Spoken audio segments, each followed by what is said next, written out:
Sharon brings a wallet to her deliverman boyfriend Kyle at the party. Before even entering, she overhears her boyfriend's best friend Manfred ask, "Kyle, are you still with that horse trainer girl? Don't blame me for reminding you, Elizabeth is coming back in a few days. Stop fooling around and get serious." Through the door crack, Sharon sees her boyfriend Kyle wearing a designer suit she's never seen before, aloof and noble, his innate aristocratic aura effortless. Kyle replied nonchalantly, "Got it." Manfred noticed Kyle's indifferent expression and added, "It's been 5 years already, aren't you tired of it? That horse trainer still doesn't know you're from the Marshall family, does she? Be careful she doesn't fleece you for all you're worth once she finds out. Money's no object." Marshall family. Sharon held her breath, then took out her phone and dialed Kyle's number. "Kyle, let's break up. Hello, everyone. Welcome to my channel. Subscribe us to read wonderful novels every day." Now the story begins. Two voices rang out simultaneously. Kyle turned to meet Sharon's gaze, his eyes filled with astonishment. "Sharon, what are you doing here?" Sharon shook her peeling wallet. "Worried you'd have no money for food, so I came to bring you some." Kyle resumed his usual cold, stern expression. "You heard everything just now." Sharon nodded without denial. "Kyle, was it fun to toy with me?" Just as she entered the glamour nightclub, she heard the DJ announce loudly, "Tonight's expenses are on the house by Mr. Kyle in VIP booth 1. At that moment, she was standing right outside VIP booth 1. Little did she know that her delivery boy boyfriend was the Mr. Kyle the DJ had mentioned. "Not bad at all." Kyle flashed a roguish smile. Sharon sneered, "How pitiful, the Mr. Kyle who'd spend a fortune on strangers, yet pretends to be some penniless nobody in front of me." "Sharon, you could have just played along. I would have treated you well." With his cover blown, Kyle couldn't even be bothered to keep up the act. Sharon let out a mocking laugh. She placed the wallet in her hand on Kyle's desk. "I don't need it." Sharon turned and walked away. Kyle sat on the leather sofa, his expression unreadable. Sharon returned home and stared at the circled date on the calendar, December 12th, their 5th anniversary. She had been looking forward to it since yesterday. The moment she got off work today, she bought groceries and cooked a table full of dishes. Now they've gone cold. Thinking of everything that happened today, she dumped all those dishes into the trash bin. 5 years ago today, Kyle wore a food delivery rider's uniform and confessed his feelings to her with flowers. "Sharon, I like you. Will you be with me?" Back then, the nervousness in his eyes was so unmistakable, yet Sharon only noticed the sincere love in his eyes. Rejecting countless wealthy suitors who pursued her, and agreed to be with him, little did she know, he had been deceiving her all these 5 years. Sharon took out the frosty, mist-covered liquor from the fridge, downing one glass after another. She had no idea how much time had passed. She got up, took a shower, and lay down on the bed. Only then did she feel like she had come back to life. Then she fell into a deep sleep. The next day, Sharon saw as soon as she woke up Kyle sitting on the leather sofa with his legs crossed, a crimson glow at his lips, cigarette butts scattered all over the floor. Normally, Sharon would have taken the cigarette from his hand, then she smiled and reminded him to smoke less. But now Sharon had little patience for him. "What are you doing here?" Kyle flicked the ash from his cigarette and said, "How you've treated me these 5 years, I've seen it all. I'll have my assistant transfer you some money. Consider it compensation for all these years." For these 5 years, Sharon never once looked down on Kyle for making ends meet by delivering takeout. She felt that as long as one of the two could earn money, it was enough. Kyle, when he had no money, she didn't look down on him, and when he had money, it didn't make her think any higher of him. Now, Kyle made her feel like the 5-year relationship she had clung to was nothing but a joke. Then Sharon's phone received a notification. "Your bank card has received a transfer of 50,000,000 yuan, 50 million. That's their 5 years, 10 million a year. Mr. Kyle is certainly generous with his money." Sharon stared at the text notification on her phone, bitterness welling in her heart as a mocking smile curled at the corner of her lips. Kyle had never seen such an aggressive Sharon before, to the point where he almost forgot that Sharon was the most skilled horse trainer in all of City J, and had turned down nearly half the heirs in the wealthy elite circle. Sharon felt her heart grow colder by the inch. She pointed to the side bedroom. "Young master, if you're done playing, clean up your things, they're just in the way otherwise." With that, Sharon ignored Kyle, washed up, got ready, and left for work. She arrived at the Western Hills Equestrian Center. Sharon led out a horse named Saxon and began working, riding for a short while. The horse's owner, ZX Group's president Ronald, arrived. He was dressed in riding attire, tall and slender. Sharon spotted Ronald, dismounted, and walked over. "Mr. Ronald, here to ride."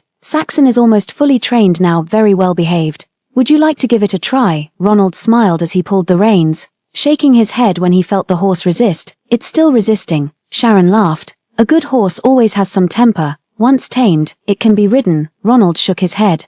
This is a Fergana horse. It will only recognize one master in its lifetime. Affection grows with time. You just haven't ridden enough. How about I lead you around for a couple of laps first? Sharon patted the white horse's neck, and the animal seemed to understand, kneeling down obediently. Ronald was taken aback but refused. How embarrassing. What kind of sight would it be for a man to sit on a horse being led by a girl? Sharon burst into laughter upon hearing this. You bought a $3 million Ackelteak without hesitation, yet Ronald doesn't want to experience it for himself. Ronald gazed at Sharon with a profound smile, his eyes deep and unreadable. You know, that wasn't why I bought it. Sharon froze in surprise. Ronald couldn't help but add, I heard your boyfriend is Marshall Family's Asia-Pacific CEO Kyle. Before he could finish, Sharon cut him off. He's not my boyfriend anymore, he's my ex, changing the subject. The two chatted for a while longer. Ronald had just left when Sharon led the horse back to the track and overheard a group of wealthy socialites chatting on horseback nearby. Elizabeth, you probably don't know this yet, but that horse trainer Sharon is quite something. She's got a delivery guy boyfriend, yet she's always flirting with this one and that one. Half the social circle is utterly bewitched by her. Look, now she's even hooked up with ZX Group's president Ronald. Men just can't resist her type, cold as ice on the surface, but a real temptress underneath. Have you guys noticed? Sharon's delivery boyfriend didn't come to pick her up yesterday. Didn't he used to come every day? Who knows? Maybe they broke up. After all, a gold digger like her never lasts long with anyone. Sharon frowned slightly, and leading Saxon. She looked at those women. Could you please clean up your mouths? One woman chuckled. What? You dare to do it but are afraid of people talking about it. At this moment, the woman, whom these socialites called Elizabeth, spoke. She pointed at the white horse Sharon was leading. I want to ride this horse. Sharon was taken aback and explained. This horse was trained by me for Mr. Ronald. Currently, Saxon is only close to me. I'm sorry, but you cannot ride it. I've been practicing horseback riding since childhood. No need for your concern. Elizabeth went straight up to Sharon, mounted the horse in one swift motion. Sharon couldn't stop her and trotted after her. Madam, you ride this horse at your own risk. Elizabeth smirked disdainfully, gave a higher, and rode Saxon off into the distance. At this very moment, Saxon suddenly reared up on its hind legs and began galloping at breakneck speed. Elizabeth lost her balance and was thrown off the horse. Before she could react, she saw the horse's hooves coming straight for her chest. All traces of her earlier defiance vanished from her face as she screamed, "Help!" Fortunately, Sharon had been prepared. She grabbed Saxon's reins and skillfully calmed the horse with practiced movements until it settled down. It was at this moment that a familiar voice rang out. Elizabeth, are you all right? Sharon looked in the direction of the voice and saw Kyle, who had appeared out of nowhere. Scoop Elizabeth off the ground. At the same time, Elizabeth's friends ran over and pushed Sharon away. Sharon, what kind of horse have you trained? You made our Elizabeth fall off, and she's the eldest daughter of the Liu family. Can you even afford to take responsibility for this? Sharon replied matter-of-factly. This horse is notoriously wild. Currently, only I and Mr. Ronald are somewhat familiar with it. But this MS, Elizabeth insisted on riding it, so she fell off. How is that my fault?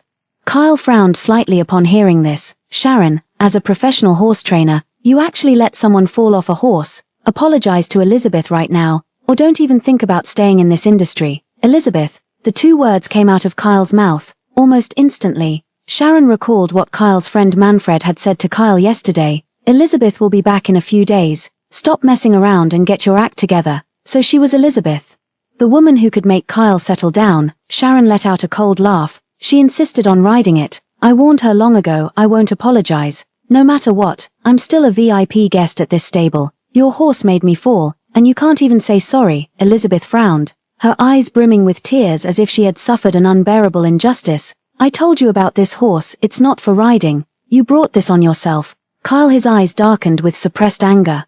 Yet he still spoke gently to Elizabeth, saying, Elizabeth, let me take you to the lounge first. Due to work requirements, Sharon had no choice but to bring the on-site doctor along. They arrived at the lounge entrance. Sharon overheard Kyle ask, wasn't your flight on the 15th? Why did you suddenly return? And why come to West Mountain Ranch? Elizabeth sidestepped the question lightly. Kyle, are you happy that I came back early? Kyle couldn't help smiling, of course. You have no idea how much I've missed you these 5 years you were in America. Sharon finally understood upon hearing these words why Kyle had endless phone calls every morning during their 5 years together. There's exactly a 12-hour time difference between America and City J. Sharon led the resident doctor in and said, "Ms. Elizabeth, this is the resident doctor. You can tell him about any discomfort you're feeling." Elizabeth glanced at Sharon without saying a word. Kyle said coldly, "Not needed, get out." Sharon, upon hearing this, had the doctor stay while she walked out. In the evening, after work, Sharon took the bus home and saw Kyle standing not far away as she approached the building. "You'll go apologize to Elizabeth tomorrow." Kyle parted his thin lips. "Another apology?" Sharon stepped forward. "How do you want me to apologize? Should I kneel before her?" Kyle had never seen a woman as stubborn as Sharon. "Sharon, stop being unreasonable. You're the one who hurt her. And all she's asking for is an apology. Is that too much to ask? What? Did I hold a knife to her throat and force her to ride the horse?" Sharon retorted word by word, staring at his cold, stern face. Kyle choked back his words. With a cold laugh, he dropped his final remark and turned to leave. "Fine, if you won't apologize. Don't regret it later." Watching him drive away in the luxury car, Sharon wearily returned home. The phone rang, and when she picked it up, she saw it was a call from her mother. "Mom, what's up, sweetheart? The new year is almost here. Are you coming back this year?" her mother asked cautiously over the phone. Sharon held her breath. "Mom, I'll come home in a while." After a brief silence on the phone, the voice continued, "Sweetheart, your dad asked me to tell you. He doesn't object to you bringing that food delivery boyfriend of yours anymore. You can bring him home with you this year." Span. Sharon clutched her phone tightly. Counting the days, she realized she hadn't gone home for Chinese New Year in 3 years. It was because 3 years ago she told her parents she was dating a delivery guy. After learning about Kyle's family background, her parents disapproved and ordered them to break up. But at that time, Kyle treated Sharon very well. Sharon refused. On New Year's Day, in a fit of anger, she returned to City J and never went back, although they occasionally kept in touch. She and Dad had been at odds for a long time. Sharon said calmly, "Mom, we've already broken up." There was silence on the phone for a moment, then suddenly Dad's voice came through. "Breaking up is good, sweetheart. Don't be sad. Dad will introduce you to someone better when the time comes. You don't know, but the son of Dad's business partner is handsome, wealthy, and most importantly, talented. He graduated from an Ivy League school, and his family is well established. Isn't that much better than that poor boy of yours?" Sharon remained silent for a moment before responding without refusal. "We'll see when the time comes." After returning home, Sharon took a shower, washing away her exhaustion, then sank into a deep sleep as soon as she lay in bed. The next morning, as she went to work as usual, she received a termination letter instead. The manager gave her a sympathetic look. "Don't offend those you shouldn't in the future. You've angered Mr. Kyle. He acquired the ranch yesterday, and his first order was to fire you." Sharon showed no surprise upon hearing this and nodded in response. "I understand." Sharon clutched the termination letter as she left the manager's office, pretending not to be upset would be a lie. She had spent 6 years at Shishan Equestrian Center. Every horse here felt like one of her own children. Sharon went to the stable, fed the horses hay one last time, and as she walked out the door, she encountered Ronald, dressed in casual clothes, also coming to feed the horses. "Mr. Ronald, what brings you here?" "I came to check on things." "Are you heading out?" Sharon gave a bitter smile. "No, I've been fired." "So sudden. Do you want me to step in and help?" Ronald asked. Sharon shook her head. "No need, it's not a big deal. There's more than one ranch in City J. Then let me give you a ride." Sharon glanced at Ronald's car parked not far away and didn't refuse. "Then I'll trouble you for it." After getting in the car, Ronald couldn't help but ask, "Sharon, what are your plans next?" Sharon was momentarily stunned by how he addressed her. "Nothing concrete yet. I'll figure it out after the new year," Ronald asked. "May I privately hire you as Saxon's horse trainer?" Under Ronald's expectant gaze, Sharon hesitated. "I'll think about it." They soon arrived at the neighborhood entrance. After seeing off Ronald, Sharon turned around, only to meet a pair of eyes as deep and cold as a frozen pool. Kyle, dressed in a brown trench coat, stood aloof and dignified at a distance, quietly gazing at Sharon. "What is your relationship with ZX Group's Mr. Ronald?" Sharon glared at him coldly. "Do I need to explain my relationship with Mr. Ronald to you, Mr. Kyle?" Kyle frowned slightly upon hearing the words Mr. Kyle. He stepped forward and grabbed Sharon's hand. "Ronald is not a good person. You'd better stay away from him. And what gives you the right to say that to me, as my ex-boyfriend?" Kyle choked. Meanwhile, Sharon shook off his hand and went home. After resting at home for a day, Sharon received another call from Ronald the next day, inviting her to dinner.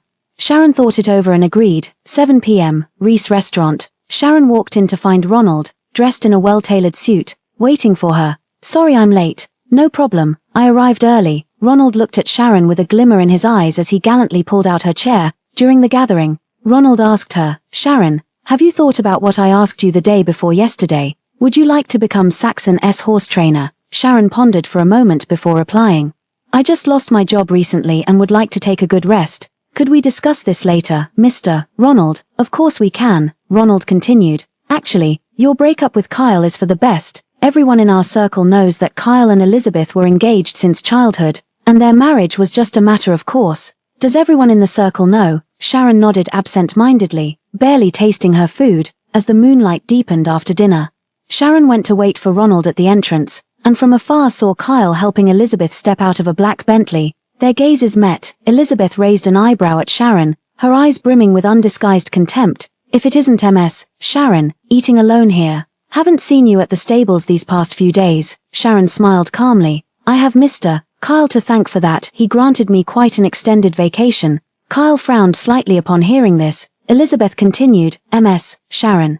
Would you like to join us for dinner? After all, you and Kyle were once acquainted. Sharon curled her lips slightly and shook her head. No need, I just finished eating with a friend. I wouldn't want to intrude on your evening. Kyle showed a trace of surprise in his eyes. Who is this friend of yours, in the capital? He had never seen Sharon with any friends. Sharon coldly glanced at Kyle. Mr. Kyle, this is none of your business. At that moment, Ronald, dressed in a suit, walked over and was also taken aback upon seeing Kyle and Elizabeth. Then he smiled politely and said, Mr. Kyle, Ms. Elizabeth. What a coincidence. Long time no see, Mr. Ronald. It's been a while. Ronald smiled and patted Sharon's head. By the way, what were you talking about with our girlfriend? Girlfriend, you two sure move fast. Kyle's gaze grew colder by the second, his emotions unreadable. Not long now, I pursued her for ages. But luckily she broke up with her boyfriend, finally gave me an opening, Ronald said meaningfully. Kyle's expression darkened. Sharon turned to look at Ronald and noticed a faint smile playing at the corners of his lips. It's getting late, Mr. Kyle, Ms. Elizabeth will take our leave now. Enjoy your meal. Ronald wrapped his arm around Sharon's waist and said softly, Let's go. Elizabeth and Kyle stood still with complex expressions. In the car, Sharon looked gratefully at Ronald. Thank you for helping me out just now, Ronald smiled gently, glancing meaningfully through the rearview mirror. Sharon, that wasn't just helping out, it's what I genuinely wanted. Sharon froze. Then after a long silence, she spoke slowly. I just broke up. I don't want to rush into another relationship. I understand. Let's start as friends first. Ronald interrupted her. Sharon nodded at last, gazing out the window. Streetlights receded one by one as withered leaves fell, returning home. Sharon received a package. Just as she wondered who'd sent it, her father called. Sweetheart, my old squad leader's celebrating his 70th birthday the day after tomorrow. I mailed him a gift, raw jade from the new North Mountain veins, excellent texture and color. Since you're in City J, deliver it for me. After asking for the address, Sharon replied, All right, I'll deliver it for you. 3 days later, the Marshall family's old residence. Sharon had just stepped out of the car when she encountered Elizabeth and her best friend Flora. Elizabeth paused upon seeing her, frowned, and said, What are you doing here? Sharon said calmly, I was entrusted to deliver birthday gifts to Mr. Marshall. Elizabeth's best friend Flora sneered, Oh, what kind of gift-giving is this? How could Mr. Marshall possibly have any connection with someone like you, rejected by Mr. Kyle? So now you're trying to seduce his grandfather, Mr. Kyle. Grandfather, Sharon froze. First, she never expected that her father's old squad leader would turn out to be Kyle's grandfather. Second, Mr. Marshall is now over 70 years old. How could they possibly say such things? Sharon stepped forward and immediately slapped Flora. If you keep spouting nonsense, don't blame me for suing you for slander. Flora froze. As Elizabeth stepped forward, shielding her best friend while glaring coldly at Sharon, she said, Manfred told me everything. The only reason Kyle got together with you was because of a 5,000 bet. Kyle never liked you at all. Elizabeth mentioned Manfred, who was Kyle's close friend. A 50 million bet. Sharon suddenly remembered that day 5 years ago when she agreed to be with Kyle. Unexpectedly saw Kyle's phone receive a message, a bet's a bet. 50 million has been transferred to your card. At the time, he explained it was a scam text. Turns out it was this. Just then, Kyle, dressed in a well-tailored suit, walked out of the old mansion. He paused momentarily upon seeing Sharon, then stepped forward to take Elizabeth's hand. Elizabeth, what's wrong? Elizabeth gave Sharon a provocative glance upon hearing this. Kyle, your ex-girlfriend is here to see you. With that, she seemed to storm off into the old house in a jealous huff. Only then did Kyle turn his gaze to Sharon, his eyes filled with disdain. What are you doing here? Sharon wanted to tell him she was there to celebrate his grandfather's birthday, but he continued speaking. Didn't you already climb to a higher branch? What, Ronald can't satisfy you, so you regret it now? Kyle spoke with words sharp as knives, spat out one final word, then turned and left. Get lost. Meanwhile, Sharon stood frozen in place, with the voices of Flora and several socialite girls gossiping behind her. Did you hear that, mister? Kyle told you to get lost. What shameless behavior. I think you're not a horse trainer, but a trainer of men. Riding horses every day must make her different from us in that regard. Sharon frowned slightly at these words. Not wanting to cause a scene at her father's old squad leader's birthday, she could only choose to endure it. Just as she was about to enter the old house, she was stopped again by those socialite girls. Move aside, mister. Kyle already told you to get lost, yet you still want to go in. Have you no shame? Just as Sharon was about to reveal her identity, a butler in a tailcoat approached Sharon and said respectfully, Miss Sharon, Mr. Marshall requests your presence. Sharon followed the butler to the study under the astonished gazes of several socialites. As soon as she entered, she saw an elderly man dressed in a Zhongshan suit.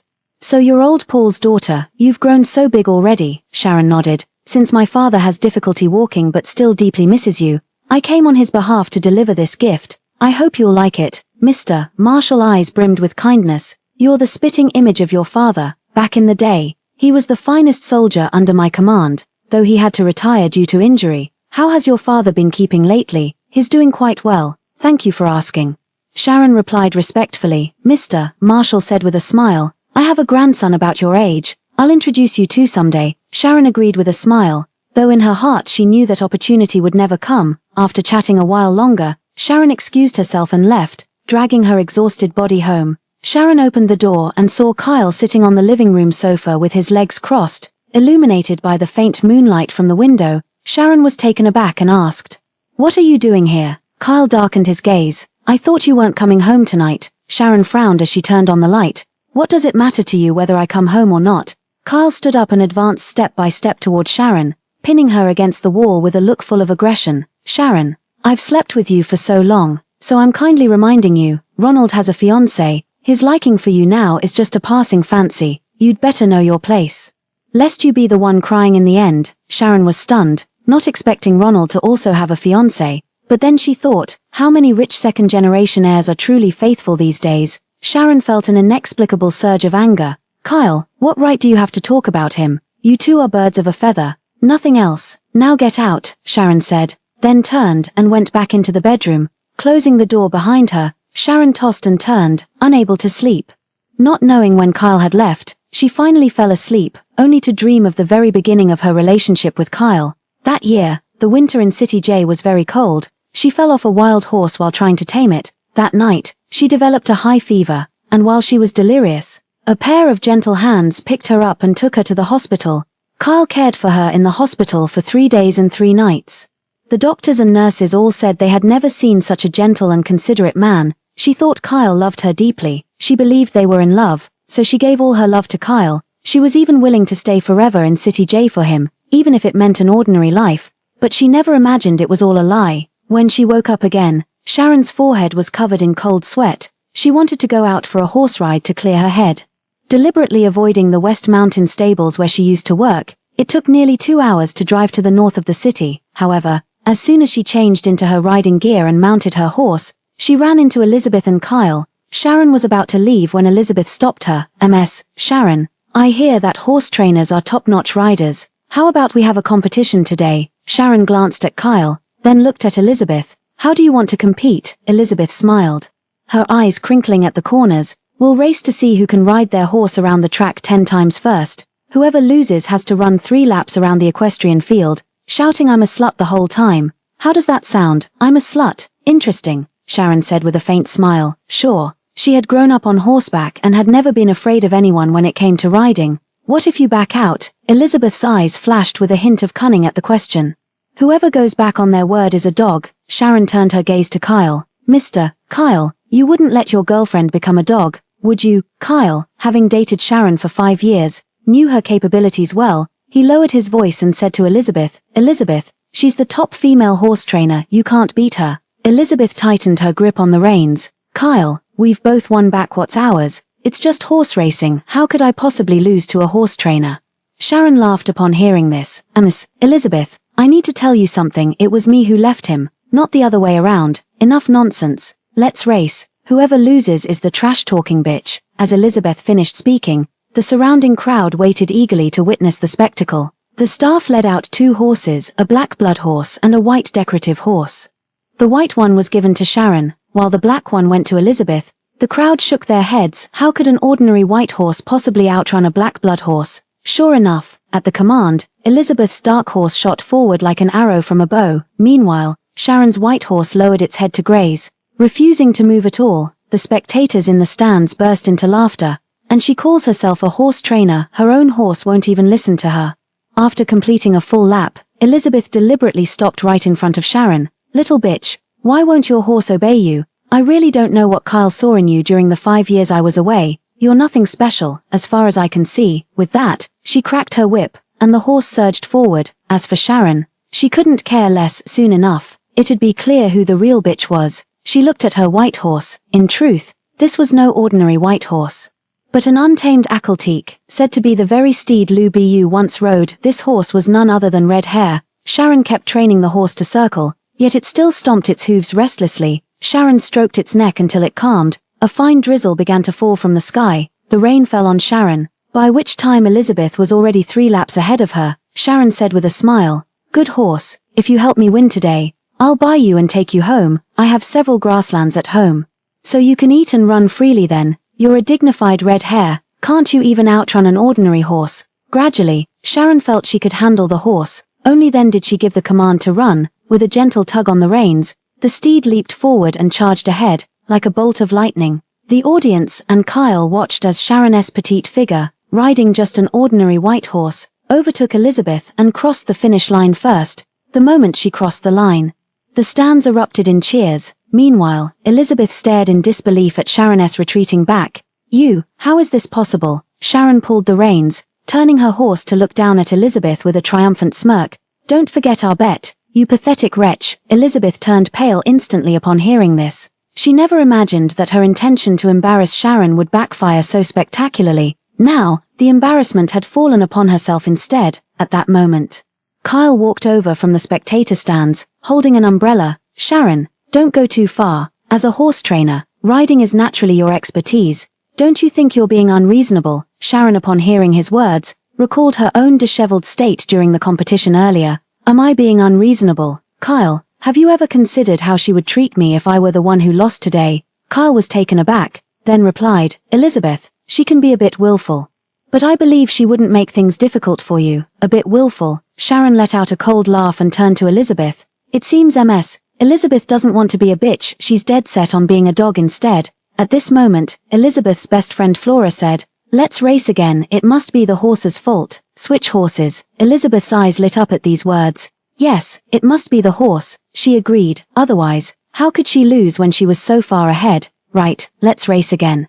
We'll switch horses, Sharon responded coldly. Fine, you can ride this horse, just don't blame me if you fall later. Elizabeth immediately dared not approach that horse, because before the competition, she had specifically arranged for a particularly wild and lazy white horse to be given to Sharon. Who would have thought Sharon could actually tame it? Kyle's face darkened. Aren't all the horses at the ranch already trained? How could it throw someone off? Sharon looked at Elizabeth. You'll have to ask your sore loser fiancé about that, Mr. Kyle. I am not a sore loser. Elizabeth blushed deeply. Then explain about the racetrack. You're a bitch, Sharon said word by word. Elizabeth clenched her fists, glaring viciously at Sharon. Speechless, Sharon, drenched from head to toe, had no desire to engage. Goodbye, puppy. Just outside the stable entrance, she bumped into Ronald in his tailored suit. Sharon, why haven't you been answering my calls lately? Sharon saw him and immediately thought of Kyle's words that he already had a fiancé. Frowning slightly, she spoke bluntly. Mr. Ronald, though I'm just a horse trainer, I don't like being the other woman. Don't you have a fiancé? Be good to her. Ronald was visibly taken aback by her words. Sharon, I can explain. Sharon interrupted him. No need, Mr. Ronald. I'll be leaving City J soon and going home. This hypocritical place, she would never return. Ronald froze. Will you come back?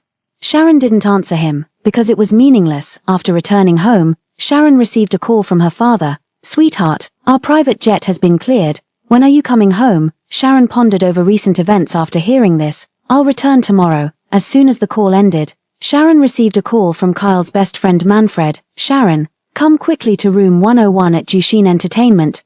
Kyle got into a fight and something happened. Sharon frowned slightly upon hearing this.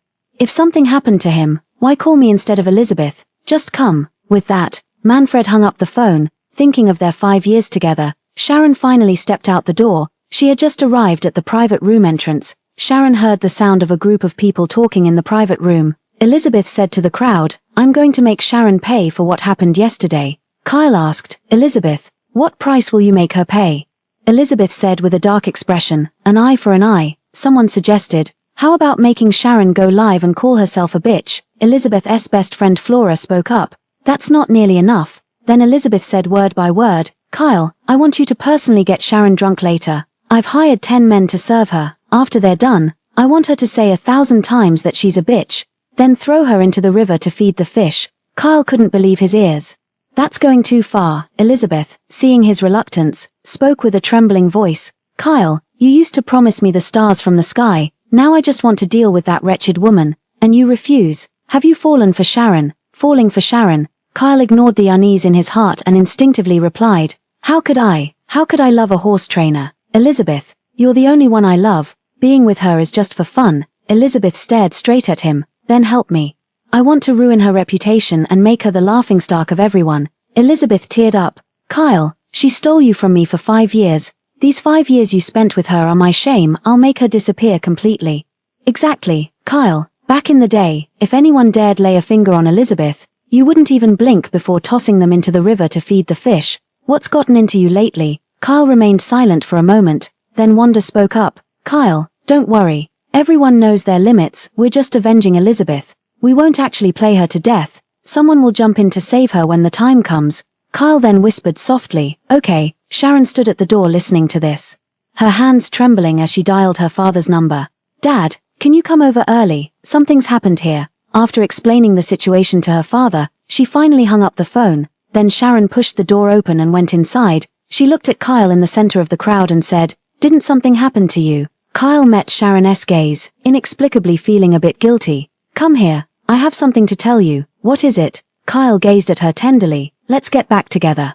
Actually, during these 5 years with you, I've realized I've fallen for you. Sharon laughed through tears as if she had heard some joke. Are you sure? Your childhood sweetheart is still sitting right beside you. Kyle gazed at Sharon's smile, finding it somewhat blinding. He turned to Elizabeth and said, Elizabeth, I don't love you anymore. The one I love is Sharon. Elizabeth's eyes reddened upon hearing this. Sharon watched the scene, thinking the performance seemed almost genuine. A pang of sorrow struck her heart. This was the man she had loved for 5 years. She took the opportunity to say to Kyle, Kyle, I've never liked anyone before. You're the first. Everyone cheered. Sister-in-law, in such a great atmosphere. Won't you have a drink? I'll toast sister-in-law. I'll toast sister-in-law. Soon, Sharon had a row of drinks lined up before her. Sharon looked at the drinks in front of her. Kyle, are you sure you want me to drink these? Kyle lowered his gaze, avoiding eye contact with her. We'll drink together. If you get drunk later, we'll take you home. Exactly, sis-in-law. Sharon sneered inwardly. She walked forward, picked up a few glasses of wine, and the liquor tasted particularly bitter as it went down her throat. She grew up on the prairie and had a high tolerance for alcohol since childhood. These few drinks wouldn't even faze her. But now, as she pretended to be drunk and slowly closed her eyes, she heard Kyle instruct, Remember. Don't kill her, Elizabeth said indifferently. Got it. This little bitch is really sentimental, thinking that our kind of circle would actually accept and like her. The few people accompanying Kyle threw Sharon by the river and then returned to their car in the distance. Sharon slowly opened her eyes only after they had completely left. Surrounding her were 10 men, cameras in hand, approaching her step by step, with malicious smiles playing on their lips. We heard you're a horse whisperer.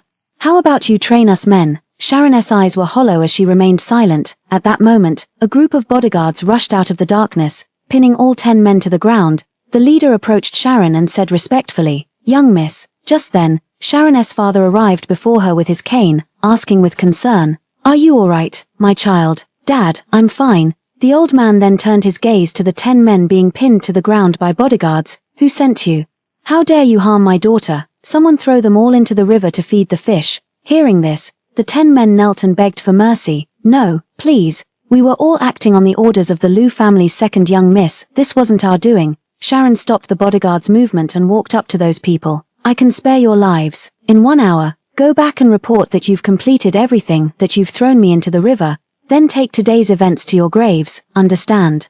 The 10 men hastily nodded in agreement. Sharon watched their retreating figures and said to her father, Dad, let's go, Kyle. Just die in your world. We will never see each other again in this life. Sharon helped her father onto the plane. On the other side, inside the extended Lincoln limousine, Kyle's friends were playing cards and chatting. Elizabeth, make sure to save me a copy of that video later. I can't wait to see how shameless this Sharon is going to be later. Elizabeth laughed upon hearing this and said, Of course you can. Flora said, I want in too. I'll upload it online and ruin her reputation. Let her learn the consequences of crossing our Elizabeth. The group chatted on, laughing and joking without pause. Kyle listened to it all, but an inexplicable restlessness stirred in his heart. He got up to get off the car and look for Sharon, but was stopped by Elizabeth. You're not allowed to look for her. If you go, I won't be with you anymore. Kyle stood still in place. Finally, an hour later, the 10 men stumbled their way to the Lincoln car. Kyle got out of the car and scanned the area, but saw no sign of Sharon. The unease in his heart grew stronger. He grabbed one of the men by the collar and demanded, Where's Sharon? The man lowered his head and replied, That woman was too tempting. After we finished with her, we followed Miss Luer's orders, killed her and dumped her body in the river. By now, she's probably fish food. Kyle stiffened at the words, his pupils dilating in shock, his face a mask of disbelief. He immediately rushed to the riverbank. The calm water surface showed no trace of Sharon. Kyle felt an unprecedented surge of panic and immediately ordered people to search for Sharon. Go find Sharon now. If you fail, I'll have your heads. At this moment, the person Kyle had sent underwater surfaced and said, Mr. Kyle, we found Ms. Sharon's shoe. The currents are strong tonight. Who knows where she might have been swept away by now. Kyle stepped forward and took Sharon's shoe. A dull ache throbbed in his heart. He tried to speak several times but no sound came out, as if a lump of cotton was stuck in his throat. After a long silence, he spoke slowly, Keep searching. If she's alive, I want to see her. If she's dead, I want to see the body. The bitter wind wantonly tousled Kyle's stray hairs across his forehead. Clutching Sharon's shoe tightly, his lifeless eyes remained fixed on the river surface like stagnant pools. Time passed minute by minute, as the search and rescue team members dove down and resurfaced. Kyle's heart gradually sank to the depths. He thought of many things, the bet he'd made, the night Sharon had agreed to it, how he'd been so happy he couldn't sleep the entire night. He thought of the first time he'd seen Sharon. She stood before a rebellious, untamed stallion. Clad in a form-fitting black riding outfit that accentuated her toned muscles and graceful figure, a black riding crop in hand, she faced the massive creature without a trace of timidity, exuding not the slightest hint of fragility. Every gesture exudes nothing but ambition, the ambition to conquer a wild horse. From Sharon's very first appearance, Kyle's gaze was completely fixed on her, never to stray again. Even now, he remembers it all too clearly. Perhaps he was engrossed in watching her. Manfred, who was beside him, whispered, introducing her background. She's Sharon, the new horse trainer recently hired by the stable. I heard she graduated from a top-tier university, has a great figure, and is exceptionally beautiful.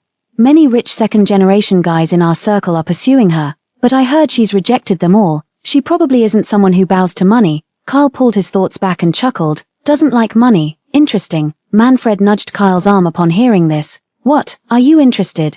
I heard she's very proud. The men in our circle don't even catch her eye. Kyle remained silent, the corners of his lips curling into an enigmatic smile. Within 3 months. I'll definitely win her over. Manfred burst out laughing. Come on, Mr. Kyle, you, chasing someone. It's always been others throwing themselves at you. Now you're telling me you're going to pursue someone. Don't make me laugh. Do you even know how to charm a woman? Kyle gazed at the figure below the stage without speaking. Manfred, seeing him serious, suddenly got excited. 50 million. I bet you can't win her over. Kyle raised an eyebrow and said. Plus that piece of land in the north of the city. He wanted to see just how proud this woman was. Manfred was taken aback. Deal. Before leaving, Manfred gave a slight tug at the corner of his lips and said slowly, Mr. Kyle, I advise you to give up early. The ones who don't want money are the most dangerous. If she doesn't even want money, what could she possibly want? Right, if she doesn't even want money, what could she possibly want? Back then, Kyle couldn't understand, but now he does.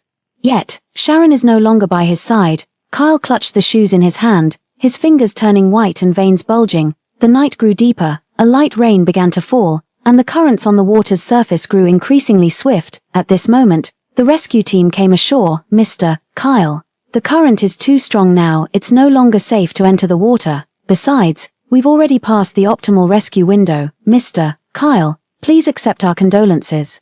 The rain gradually blurred Kyle's vision, his eyes burning red as he looked down at the shoe in his hand. He murmured, as long as there's a glimmer of hope, keep searching. Just then, Elizabeth approached Kyle under a black umbrella and said softly, Kyle, it's almost 10, I still need to go home for my beauty sleep. How much longer are you going to make them search? It's just some lowly person. If they're dead, they're dead. Is it really worth all this fuss? Kyle felt his chest tighten at these words. Raising a hand, a slap landed on Elizabeth's face. Didn't I tell you not to take a life? Elizabeth staggered back a few steps from the blow, her umbrella falling to the ground. Clutching her cheek, she stared at Kyle in disbelief. Kyle, you actually hit me. This was the first time Kyle had ever laid hands on her since childhood. No matter what happened before, he had always protected her, putting her first in everything. She never imagined there would come a day when Kyle would raise his hand against her. She completely broke down. Kyle, for that wretched bitch, you actually hit me. Kyle heard this and slapped her again. Who allowed you to speak of her like that? Elizabeth was slapped to the ground, her face red and swollen, her eyes full of disbelief. Kyle, don't tell me you're in love with her now. Didn't you tell me it was just a fling? Kyle seemed not to hear, just stood there blankly. Elizabeth, this time you've really gone too far. If anything happens to Sharon, I won't let you off. Elizabeth looked at Kyle's serious expression and suddenly panicked, her eyes welling up with tears. Are you serious? Kyle, I'm your fiancé. Are you going to turn against me for Sharon? Have you already changed your heart? I never should have gone to America. Kyle, can we ever go back to how we were before? Elizabeth clutched at Kyle's pant leg. Gazing up at the towering man with pleading eyes, Kyle looked down coldly at Elizabeth beneath his feet, roughly kicking her hand away. He growled in a low voice, "Get lost." Elizabeth struggled to her feet, her Cucanad Spring limited edition white dress already soaked with muddy water. He looked utterly disheveled. The man who once cherished her and prioritized her in everything had now raised his hand against her for another woman. Elizabeth raised her finger, pointing at Kyle, holding back the tears that threatened to spill as she said, Kyle, you'll regret this. I want to call off our engagement. With that, she turned and ran back into the Lincoln, slamming the door shut before speeding away. Kyle remained standing in place. The rain grew heavier. Wanda comforted Elizabeth, saying, Elizabeth, don't be sad. Perhaps Mr. Kyle is just angry right now. Once he calms down, he'll surely realize who's truly the best match for him. You're the Liu family's precious daughter. The two of you are literally made for each other in this world. Elizabeth sat in the car, as if she hadn't heard anything, her eyes vacant as she stared out the window. Tears streamed down her cheeks. Perhaps she shouldn't have gone abroad in the first place. Everyone who witnessed this scene was in disbelief. Over the years, Kyle had doted on Elizabeth, and they had all seen it with their own eyes, to curry favor with the Marshall family. Those present had treated Elizabeth's words as gospel, but now, Elizabeth had been publicly slapped twice by Kyle. Even his beloved Elizabeth was like this, let alone those involved in this matter. Kyle stood still, letting the rain wash over his body. Manfred had never seen such a Kyle before, his eyes filled with disbelief. What on earth was happening now? Manfred frowned and said, Kyle, do you know what you're doing? Elizabeth is your fiancée. Have you really fallen in love with Sharon? That's just too outrageous. Kyle felt a catch in his breath. Love. When they were deeply in love, Sharon often asked him if he loved her. He had always answered with love, but back then he thought his feelings for Sharon were just a fling. So without exception, every response was half-hearted. All along, he had believed he didn't love Sharon. But why now? His heart ached so badly it felt like dying. At that moment, he suddenly realized he loved Sharon. But that love was too intense. Too heavy. It had already seeped into his spleen and sunk deep into his heart. By the time she noticed, it was already too late. Kyle dared not admit his love for Sharon. He glanced at Manfred, his gaze as dark and lifeless as stagnant water. If you utter another word, I swear I'll make you disappear from this world. Manfred dared not speak after hearing that. A day passed. Kyle drove to the apartment where he and Sharon had lived together for 5 years. He sat on the leather sofa in the living room, legs crossed, the silence around him so profound he could only hear his own heavy breathing. He reached out to pick up the fallen photo album. Looking at the picture of Sharon and himself, a bitter, inexpressible feeling welled up in his heart. Sharon's presence is everywhere here. Except by his side where Sharon is no more. At that moment, Kyle's phone rang. He quickly answered. Hello, have you found her, Mr. Kyle? We haven't found Ms. Sharon's remains. With the recent heavy rains, Ms. Sharon might have been washed downstream somewhere. We're increasing manpower to continue the search. Kyle felt as if his heart had been pierced by silver needles. Keep searching. I want only her. The words sounded as if spoken to others yet also to himself. Kyle hung up the phone. Feeling only suffocating pain in his chest, only by lying on the bed where he and Sharon had once loved desperately could he still detect Sharon's faint lingering presence. My heart felt as if it were being mercilessly squeezed by an invisible hand. The moment I closed my eyes, my mind was completely filled with Sharon, her voice, her smile, her scent. Kyle felt as though something had hollowed out his heart entirely. My head was heavy and dizzy. Gradually, he fell asleep. Or perhaps passed out from the fever. In a half-dreaming state, he had a dream where he returned to the time when he first met Sharon. This time, he didn't choose to lie or pursue Sharon with a casual mindset. Instead, he openly and honestly told Sharon about his identity and began courting her passionately. The joy of regaining what was lost nearly filled his entire heart. In his dream, he kissed Sharon for the first time. Her cheeks flushed slightly, yet she still responded shyly.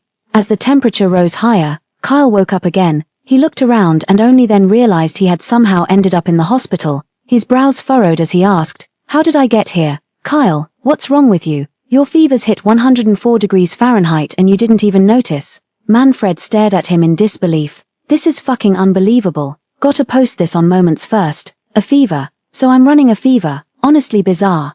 You've always had an iron constitution. How'd you suddenly catch a cold like this?" On the other side, Sharon returned to her family estate in a Chevrolet after getting off the plane. During dinner that evening, her mother, Ella, served her favorite pickled mustard greens while looking at Sharon with expectant eyes. "Sharon, your father told me everything. That grandson of Mr. Marshall is truly despicable. I think, after this incident, you won't be going back to City J, right? Does that mean you'll be staying home from now on?" Sharon poked at the rice in her bowl. "I definitely won't be going back. I'll stay home for now." Ella felt her nose tingle with emotion and nodded with a smile. "That's good, as long as you don't leave Mom. These past 3 years, you don't know how much Mom has missed you." Sharon caught her breath at the words. Looking back, she truly had been an unfilial daughter. To think she hadn't returned home for 3 whole years, all for a man. In 2 more years, she would be 30, and her parents would be over 50. For the past 3 years, Sharon had been busy dating Kyle and trying to fit into his circle, yet she had forgotten the parents who loved her most in the world. Sharon put down her chopsticks and hugged Ella tightly. "Mom, I'm sorry for making you worry these 3 years. Ella patted Sharon's back and said gently, "Silly child, why apologize to your mom? It's enough that you're back, just enough that you're back." At this moment, even Sharon's usually reticent father Tyler had reddened eyes. "All right, let's eat, or the food will get cold." Ella wiped away her tears, as if just coming to her senses. Yes, let's eat, sweetheart." The next day, Tyler specifically told Sharon to dress up nicely. In the afternoon, he took her to a 5-star restaurant. By now, Sharon was used to this. As soon as she got out of the Chevrolet, she asked her dad, "Tyler, Dad, is this blind date with your business partner's son again? You'll find out soon enough. You two even knew each other when you were kids. Did we know each other as kids?" Sharon was completely baffled. She couldn't recall ever meeting the son of her father's business partner. As soon as they entered the hotel, the receptionist bowed at a perfect 90-degree angle. "Welcome, right this way, please." Immediately after, they arrived at a very luxurious private room. Inside, a man in a white suit was already seated, his back looking very tall and straight. Sharon frowned, feeling that this back was very familiar. She walked closer. When she saw the man's face,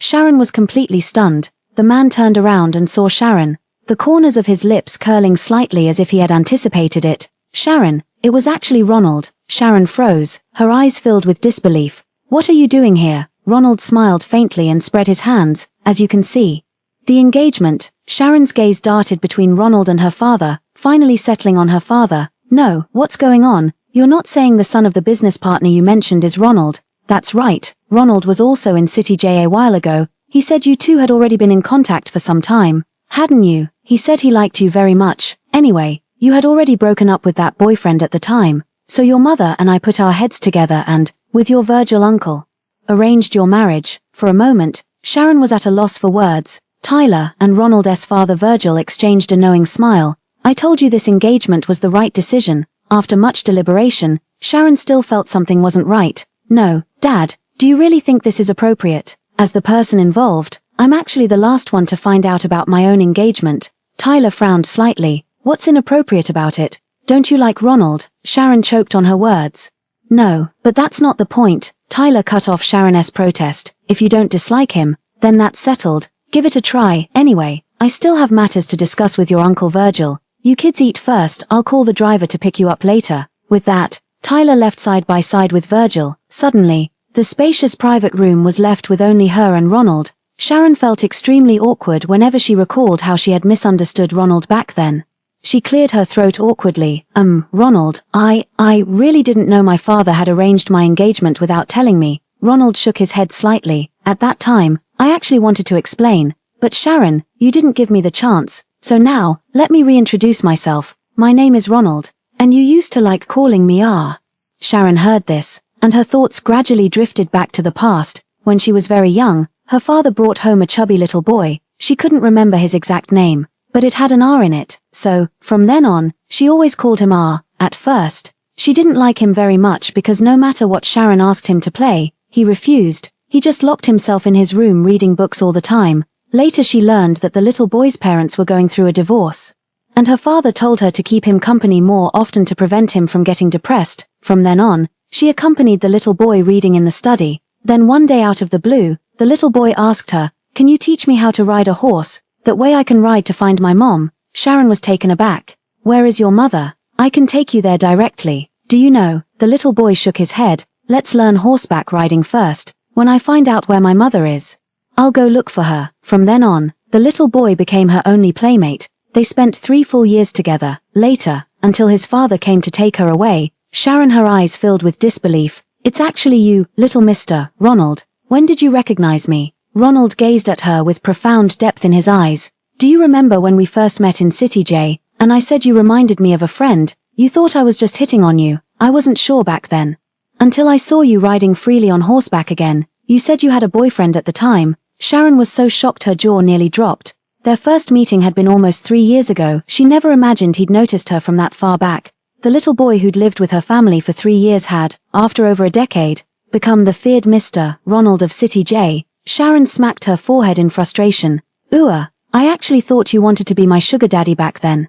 Now that I think about it, I'm so embarrassed." Ronald instinctively reached out to stop her when he saw her hitting herself. "My bad, I should have come clean with you sooner." The two exchanged a knowing smile. For a moment, it felt like being back in childhood. Then, the two began chatting. Sharon noticed that Ronald was just as talkative and knowledgeable as when they were kids. No matter what she said, he could always keep up with the conversation. After dinner, Ronald gallantly offered, "Let me walk you home." Sharon nodded without refusing. Just as the car had traveled a short distance, Sharon received a call from her father. "Sweetie, how about setting the engagement banquet for the 19th of this month? Your mom checked, it's an auspicious day." Hearing this, she glanced at her phone. Today was the 10th. "Wait, Dad, isn't this a bit too much like forcing a duck onto a perch? It's an engagement, not a marriage. If you don't like it, you can always call it off later. Just stabilize things for now." Sharon was about to speak when Ronald, who was still driving, interjected. "Sharon, I think Uncle is right. Just consider this an early start to my probation period." Sharon widened her eyes and whispered, "Why are you getting involved too?" "Oh, so Ronald brought you back. Stay for dinner before you leave." "Okay, Uncle." Ronald looked at Wen with a smile in his eyes, full of doting affection. By the time Sharon realized it, her dad had already hung up the phone. "No, what probationary period? What do you mean?" "Literally, I want to pursue you. What do you think?" Ronald met Sharon's flustered gaze in the rearview mirror and suddenly chuckled. "You're not scared, are you? Even the little troublemaker can be afraid." Sharon knew this was reverse psychology, but she fell for it anyway. Who's scared? It's just an engagement. If you're not afraid, why should I be?"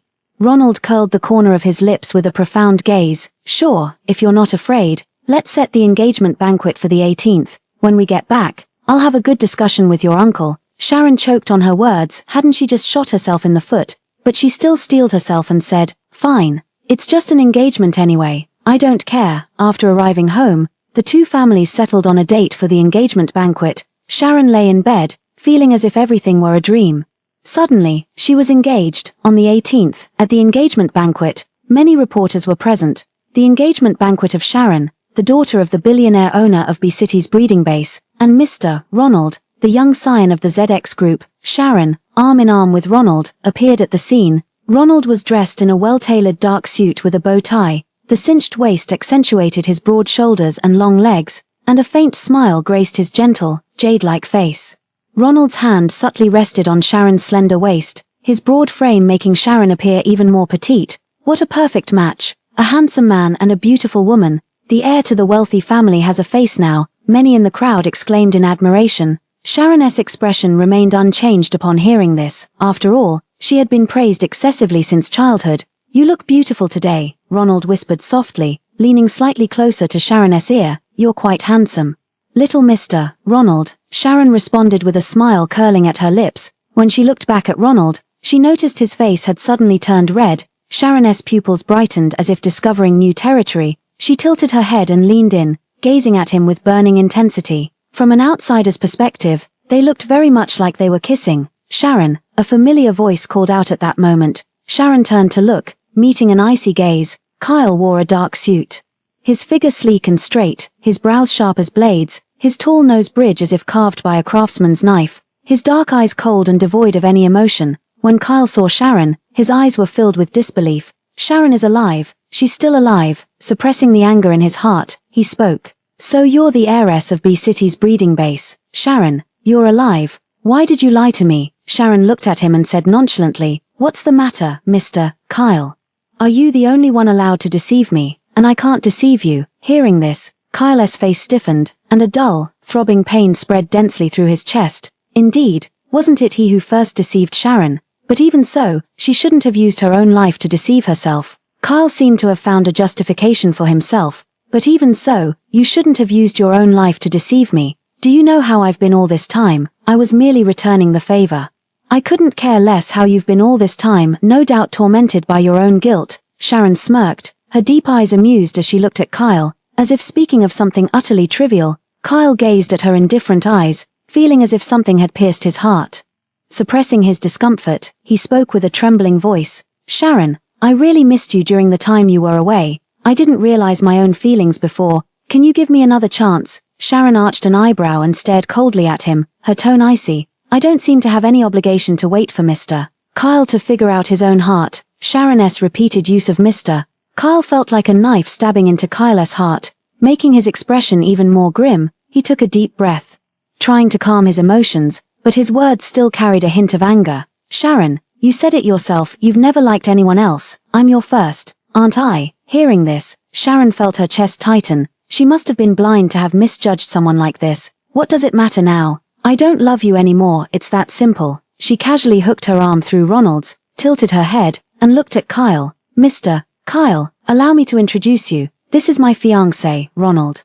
Welcome to my engagement banquet. Eat and drink well. We won't be accompanying you further. Sharon then prepared to leave with Ronald. Kyle watched the two, a perfectly matched pair, and jealousy surged in his heart. He grabbed Sharon's slender wrist and, in front of everyone, said coldly, You two cannot get engaged. Sharon hadn't reacted yet when Ronald, who was beside her, grabbed Kyle's hand that was holding Sharon. Ronald's veins bulged on his forearm and the back of his hand, showing the immense force he was exerting. His dark eyes narrowed slightly, and his tone was an undisguised threat. Mr. Kyle, what do you intend to do to my fiancé? The two stood in sharp opposition, a tense standoff, as if they would disregard the setting and fiercely fight at any moment. This unusual atmosphere instantly attracted the attention of many. Upon seeing this scene, the reporters raised their cameras. The esteemed Marshall family's heir versus ZX Group's Mr. Ronald. Both men at the pinnacle of the capital's elite are jointly pursuing the heiress of $1 billion aquaculture base. Sharon. This headline is a sure thing. Sharon noticed everyone's eyes turned towards her. She gave an awkward laugh, subtly pried Kyle's hand off, and whispered to him, As you can see, today is my engagement banquet. If you do anything out of line, my father won't let you off. Just then, Kyle's phone rang. He looked down and saw it was Elizabeth calling. He said coldly to Ronald, still not letting go. Ronald spread his hands at the words, his gaze still fixed malevolently on Kyle. Sharon patted his hand reassuringly and whispered softly, Let's go. Ronald nodded slightly, put his arm around her slender waist, and the two turned and left. Kyle watched the two figures walk away. He finally pressed the answer button. On the other end of the line, Elizabeth's anxious voice came through. Kyle, I beg you, please save the Liu family. Kyle frowned. A hint of impatience in his tone. What's wrong? Elizabeth sobbed. The Liu family is bankrupt. The bank people came in like a storm, taking everything they could from the house, and Dad was taken away too. I don't know what to do. Kyle, only you can save us now. What happened? I don't know. They said it was some tax issue. They took my father away for investigation. My father has always been upright and honorable. Someone must be framing our Liu family. Kyle. You're the only one who can save us now. Elizabeth's world completely collapsed. Suddenly, her father was arrested. Kyle heard and asked, tax issues. He suddenly remembered that 3 years ago, there was a project with the Liu family. Elizabeth had wanted to involve him, but he noticed problems with their accounts and refused. Was it because of that Liaoqing project 3 years ago? Elizabeth gasped, her breath catching. Kyle, I don't know, even if she claimed ignorance now. He would find out soon enough. Kyle despised two things above all else, being used and being deceived. A growing suspicion told him that 3 years ago, Elizabeth had used him, and now, 3 years later, Elizabeth was deceiving him. His voice dropped dangerously low as he demanded, Elizabeth, you know what I hate most, don't you? Elizabeth was startled upon hearing this. She trembled and said, I know, what's the matter? Kyle. Kyle hung up the phone and called his assistant.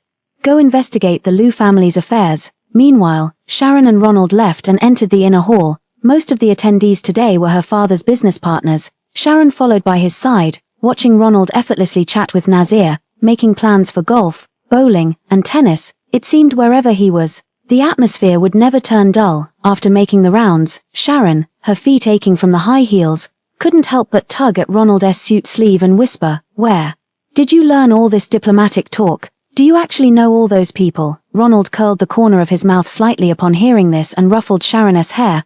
Business needs, some acquaintances are familiar, others less so. Sharon nodded and praised. As expected of an Ivy League graduate, your social skills are truly unmatched. Ronald chuckled softly, gazing tenderly at Sharon. Sharon, these things are just routine for me, but for you.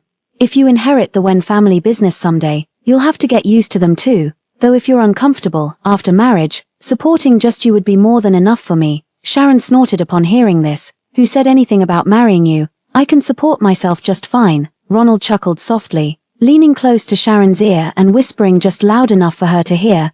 Yeah, it's bound to happen sooner or later anyway. Sharon shot Ronald a glare and turned her head away angrily. Ronald, seeing this, pulled Sharon into his arms and said gently, all right, I'll stop teasing you. Those high heels must be tiring you out. Let's go sit over there. The two made their way to the sofa and sat down. At that moment, a waiter approached carrying 2 glasses of red wine, respectfully placing them before the two. Sharon looked at Ronald, whose lips maintained a faint smile that was impossible to decipher. She couldn't figure out what kind of person he truly was. It felt like trying to understand him through a veil, leaving her utterly perplexed. Yet she had to admit, Ronald was an impeccable choice for a fiancé. He was humble and courteous, exceptionally capable, held a pivotal position in the business world, and treated her with meticulous care. Sharon picked up the glass of red wine before her, took a delicate sip, and cast her gaze toward her father conversing with someone not far away. Her father was growing old, and as the sole heir of the Wen family, the responsibilities weighing on her were immense. If she were to be with someone like him in the future, the burden on her shoulders would lighten considerably. Suddenly, she understood why her father had praised him to the skies. After the engagement banquet, Ronald and Sharon ran into Kyle as they were leaving. Kyle saw Sharon, stepped forward, and said coldly, we need to talk. Sharon frowned slightly, a flicker of disgust flashing in her eyes. I don't think there's anything left for us to discuss. The only reason I'm not seeking revenge is that I refuse to stoop to your level. What you and Elizabeth did will disgust me for the rest of my life. Sharon turned and walked away. Kyle reached out to grab Sharon's book, about to say something more, but he was stopped by Ronald, who stepped forward and forced him back. Ronald curled his lips slightly, his voice deep. I warn you, don't get near my fiancé again, or don't blame me for being rude. Kyle clenched his fist, staring straight into Ronald's eyes without fear. Others might fear you, but Kyle, am not afraid of you. The Marshall family isn't so easy to deal with. Ronald's usually gentle and jade-like face showed a trace of cracking. But he quickly regained his composure. Is that so? Then let's wait and see. Ronald turned and left, got into the car, and said gently to Sharon in the back seat, sorry to keep you waiting. Sharon shook her head with a smile. Not at all. What did you talk about? Ronald turned his head to look at Sharon, chuckling. I don't think you'd want to know. Sharon was taken aback. I really don't care much about him. But I'm curious about what you two talked about. Just then, Sharon's phone rang abruptly, interrupting their conversation. Sharon looked down and saw that it was her best friend, Cherry, whom she hadn't contacted in almost a year. After the call connected, Cherry's voice came through the phone. Sharon, I'm coming back the day after tomorrow. I've finally graduated. Woo-hoo. Sharon was taken aback. Didn't you say you were delaying graduation? How did you suddenly pass? Cherry skillfully dodged the question. Oh. I just didn't want to stay in Germany anymore, so I used a little bit of my money power. Didn't I see your uncle's moments? You're really fast, already engaged. Did your uncle agree to you and that delivery guy from before? Sharon froze, glanced at Ronald, and her face showed a hint of embarrassment. Didn't we break up long ago? Broke up? Good riddance. I've been telling you all along that such men are unreliable. You see, then who's this guy you're engaged to? Is he handsome? When did you start dating? We didn't date. He's just the son of my father's business partner. What? The other person exclaimed in surprise. You got engaged without even dating. Well, I suppose for big families like yours, arranged marriages are normal. The world has truly turned into something I can't comprehend. Though he is quite handsome, just don't know what his character is like. Sharon glanced sideways at Ronald, who sat stiffly in his suit. His sharply defined profile turned toward the window, making his expression unreadable. I'll tell you later. He's sitting right next to me now. The line fell silent for a moment. The next moment, the call ended with a beep beep beep sound. Then her phone started ringing randomly. Cherry, wait. Why didn't you say so earlier? Oh no. Did he hear everything? Sharon stroked her phone and replied, probably yes. He's the little mister, Ronald I mentioned to you before. Cherry sent 3 question marks. No way, you work fast. Kid, I knew he'd like you. Now you're directly engaged. Sharon stared at the text message on her phone, unsure how to reply. A strange silence fell inside the car. Ronald shifted his gaze back inside the car and suddenly asked, Sharon, what do you think our relationship is now? Sharon froze, meeting Ronald's deep gaze. For a moment, she didn't know how to respond. Why are you suddenly asking this? Ronald lowered his eyelids, a trace of bitterness welling up in his heart. Nothing. I was just asking to see how things are going, whether you might have even a little affection for me. Sharon didn't know how to respond to this. When she first met Mr. Ronald, she had a boyfriend and naturally maintained distance from all members of the opposite sex. But when facing Ronald, when seeing those expectant eyes of his, she found it hard to refuse, so later they ended up having 2 or 3 meals together.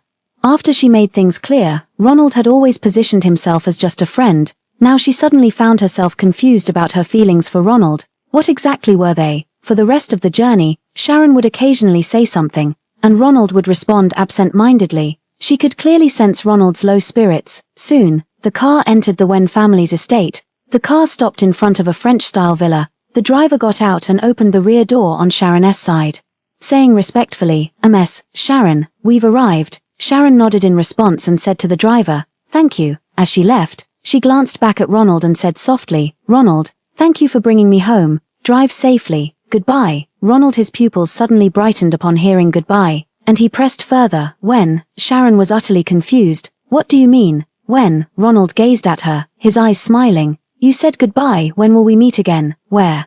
Sharon couldn't help but laugh, realizing that was what he meant.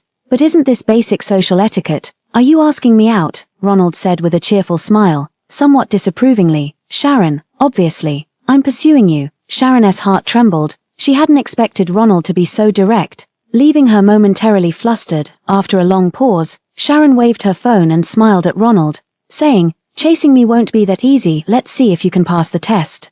Ronald gazed at her with an intensity that was almost frightening. True gold fears no fire, and neither does a sincere heart. Sharon gave him a deep, meaningful look, then turned and walked away. Ronald sat in the back seat, watching the figure disappear through the doorway, before murmuring softly, let's go, back to the hotel. 3 days later, Sharon arrived at the airport wearing sunglasses. Cherry, from a distance, she spotted a woman strutting stylishly in KUDS's latest trench coat. Sunglasses completing the look. Sharon. Cherry dragged her suitcase over and pulled Sharon into a tight hug. Seizing the moment, Cherry sneakily copped a feel of Sharon. Damn, you're still so stacked. Sharon pushed her away with undisguised disgust in her voice. Damn, why are you still acting like some female hooligan? Didn't all those years abroad cure you of that? Cherry raised an eyebrow. You wouldn't know this, but foreigners actually love my type. The partners I've had over the years could form a line stretching all the way to France, each one hotter than the last. Then, wasn't there one you liked the most? Sharon asked tentatively. Cherry spread her hands nonchalantly and said, "Of course I do. You have no idea how ridiculously handsome the guy I've been dating recently is. I'll show you his photo later. I was actually thinking of dating him a bit longer, but then his mom showed up with 60 million and told me to get lost. So here I am, taking the 60 million and rolling right back." Sharon froze, sensing an inexplicable trace of desolation in Cherry's tone. "You came back because of this. You're not upset, are you?" Cherry was momentarily stunned, brushing aside the strange feeling in her heart as she looked at Sharon and said, "Why would I be upset?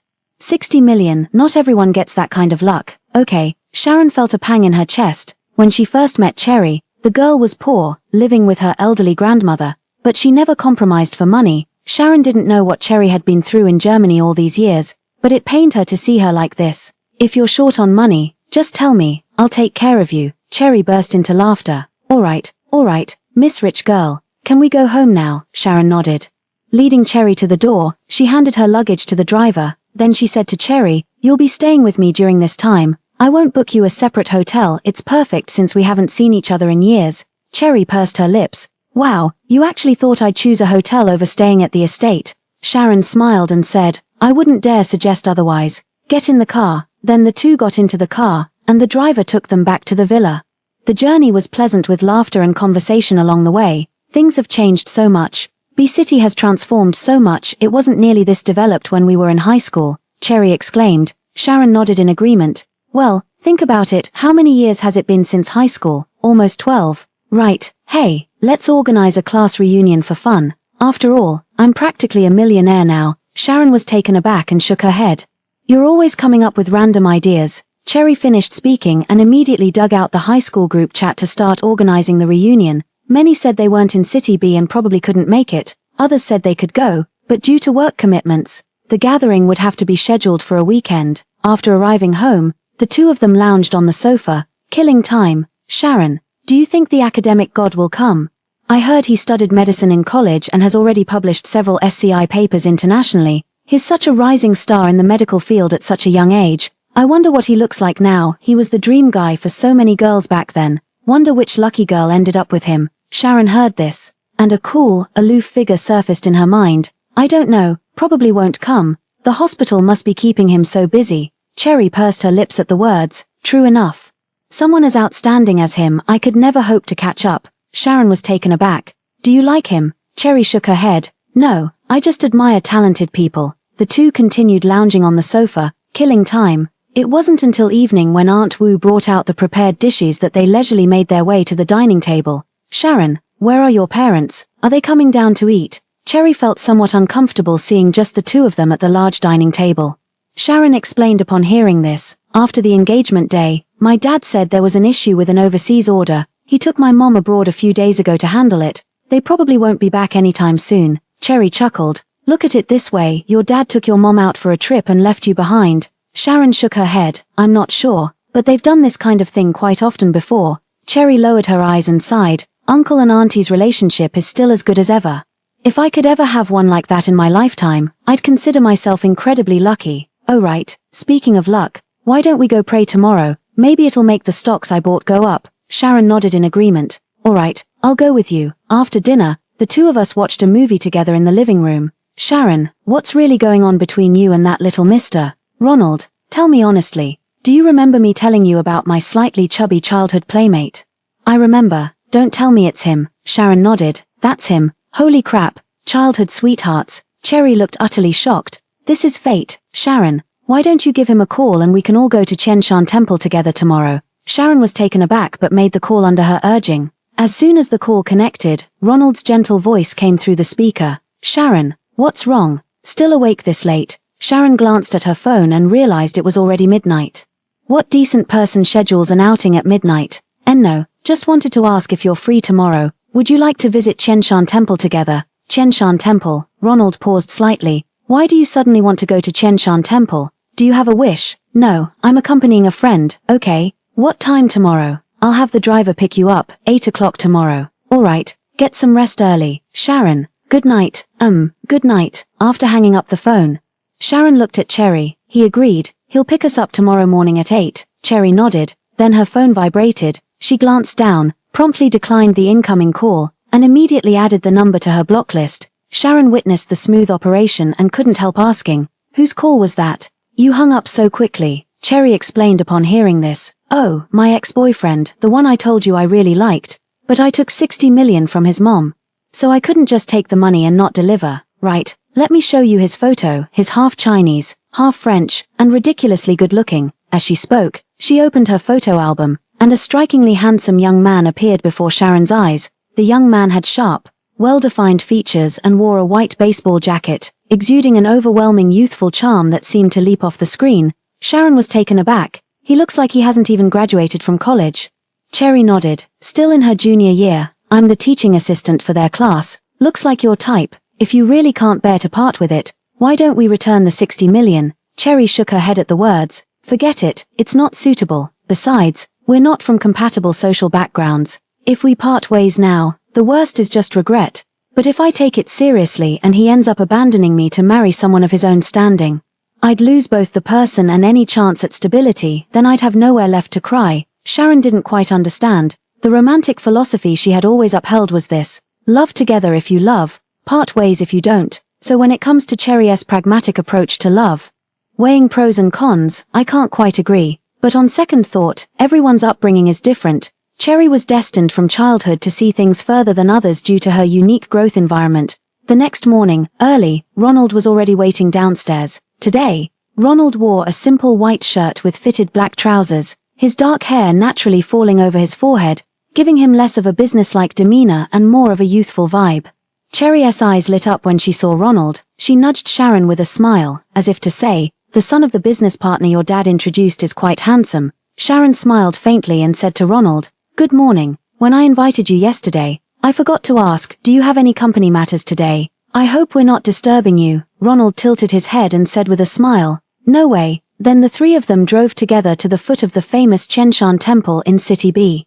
The year was drawing to a close. Chenshan Temple was bustling with worshippers, a continuous stream of people coming and going, holding their incense sticks. The trio chatted as they climbed the steps one by one, and before they knew it, they had reached the temple entrance. Cherry somehow produced 3 red silk ribbons and handed one to each of us. "Since we're already here," she said, "go on, write a wish. What if it comes true?"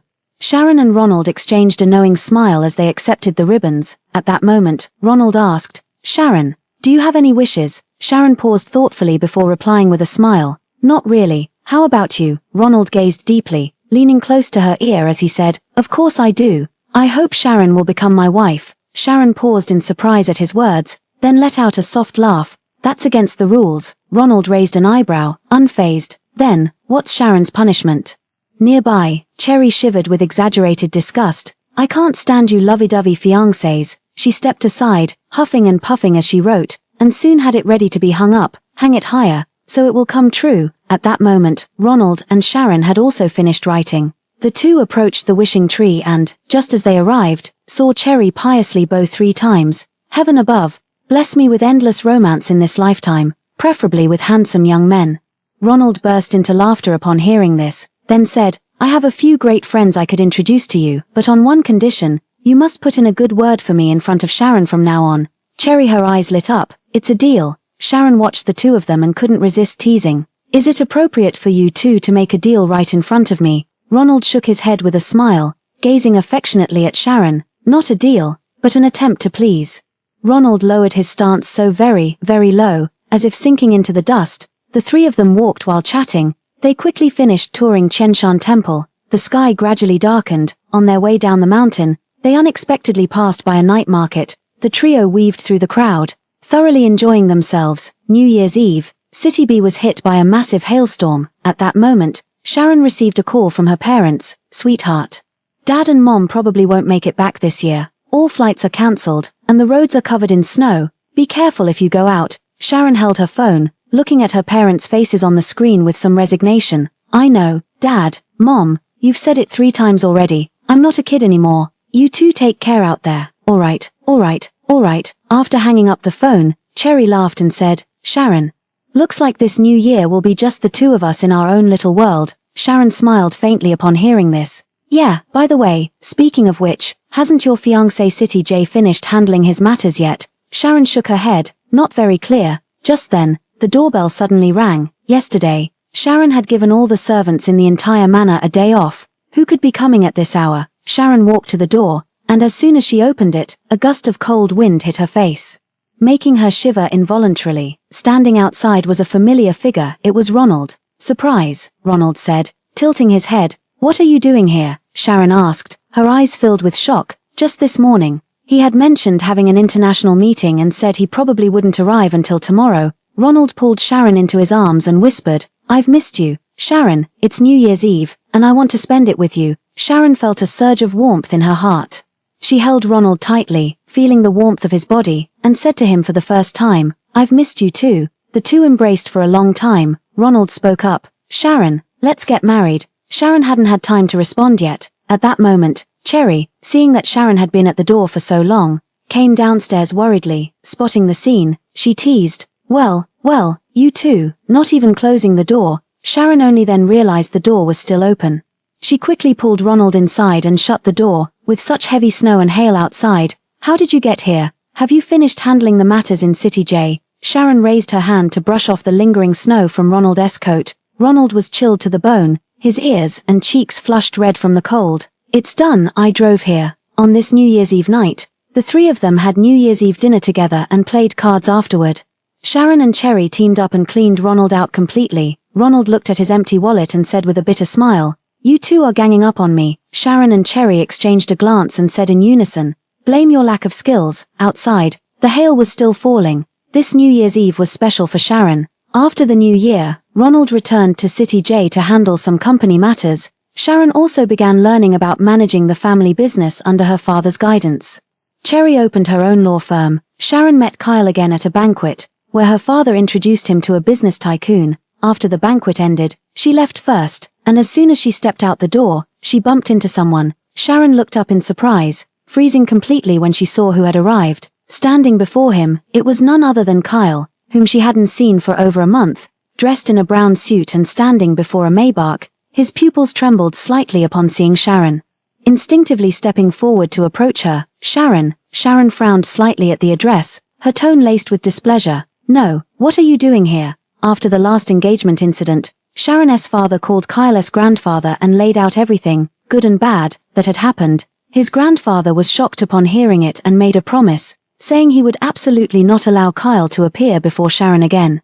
Only then did her father relent. Looking at Sharon's cold expression, Kyle felt as though countless silver needles were piercing his heart. Never before had he been so acutely aware that even though Sharon was still alive, he had completely lost her. No, he couldn't lose her. Kyle, his eyes bloodshot, grabbed Sharon's hand. Sharon, I miss you. You have no idea how much you've been on my mind all this time. Sharon struggled to pry his arm away and slapped him. No, Kyle, if you're sick, go get treated. Okay, if it weren't for my dad considering you as Mr. Marshall's only grandson, you'd have been sent to prison long ago. Kyle turned his head slightly from the slap, a bright red palm mark appearing on his fair complexion. Sharon only then noticed that Kyle seemed to have lost considerable weight. Ha ha ha, perhaps I'm truly sick. Sharon, no matter what happens, I won't let go again. Kyle, eyes bloodshot, had driven 10 hours straight from City J to City B overnight.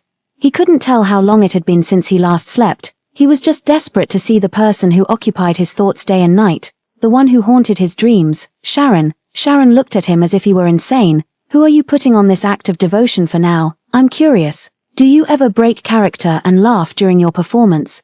Back when you watched Elizabeth and the others plot against me, I didn't see you showing any mercy.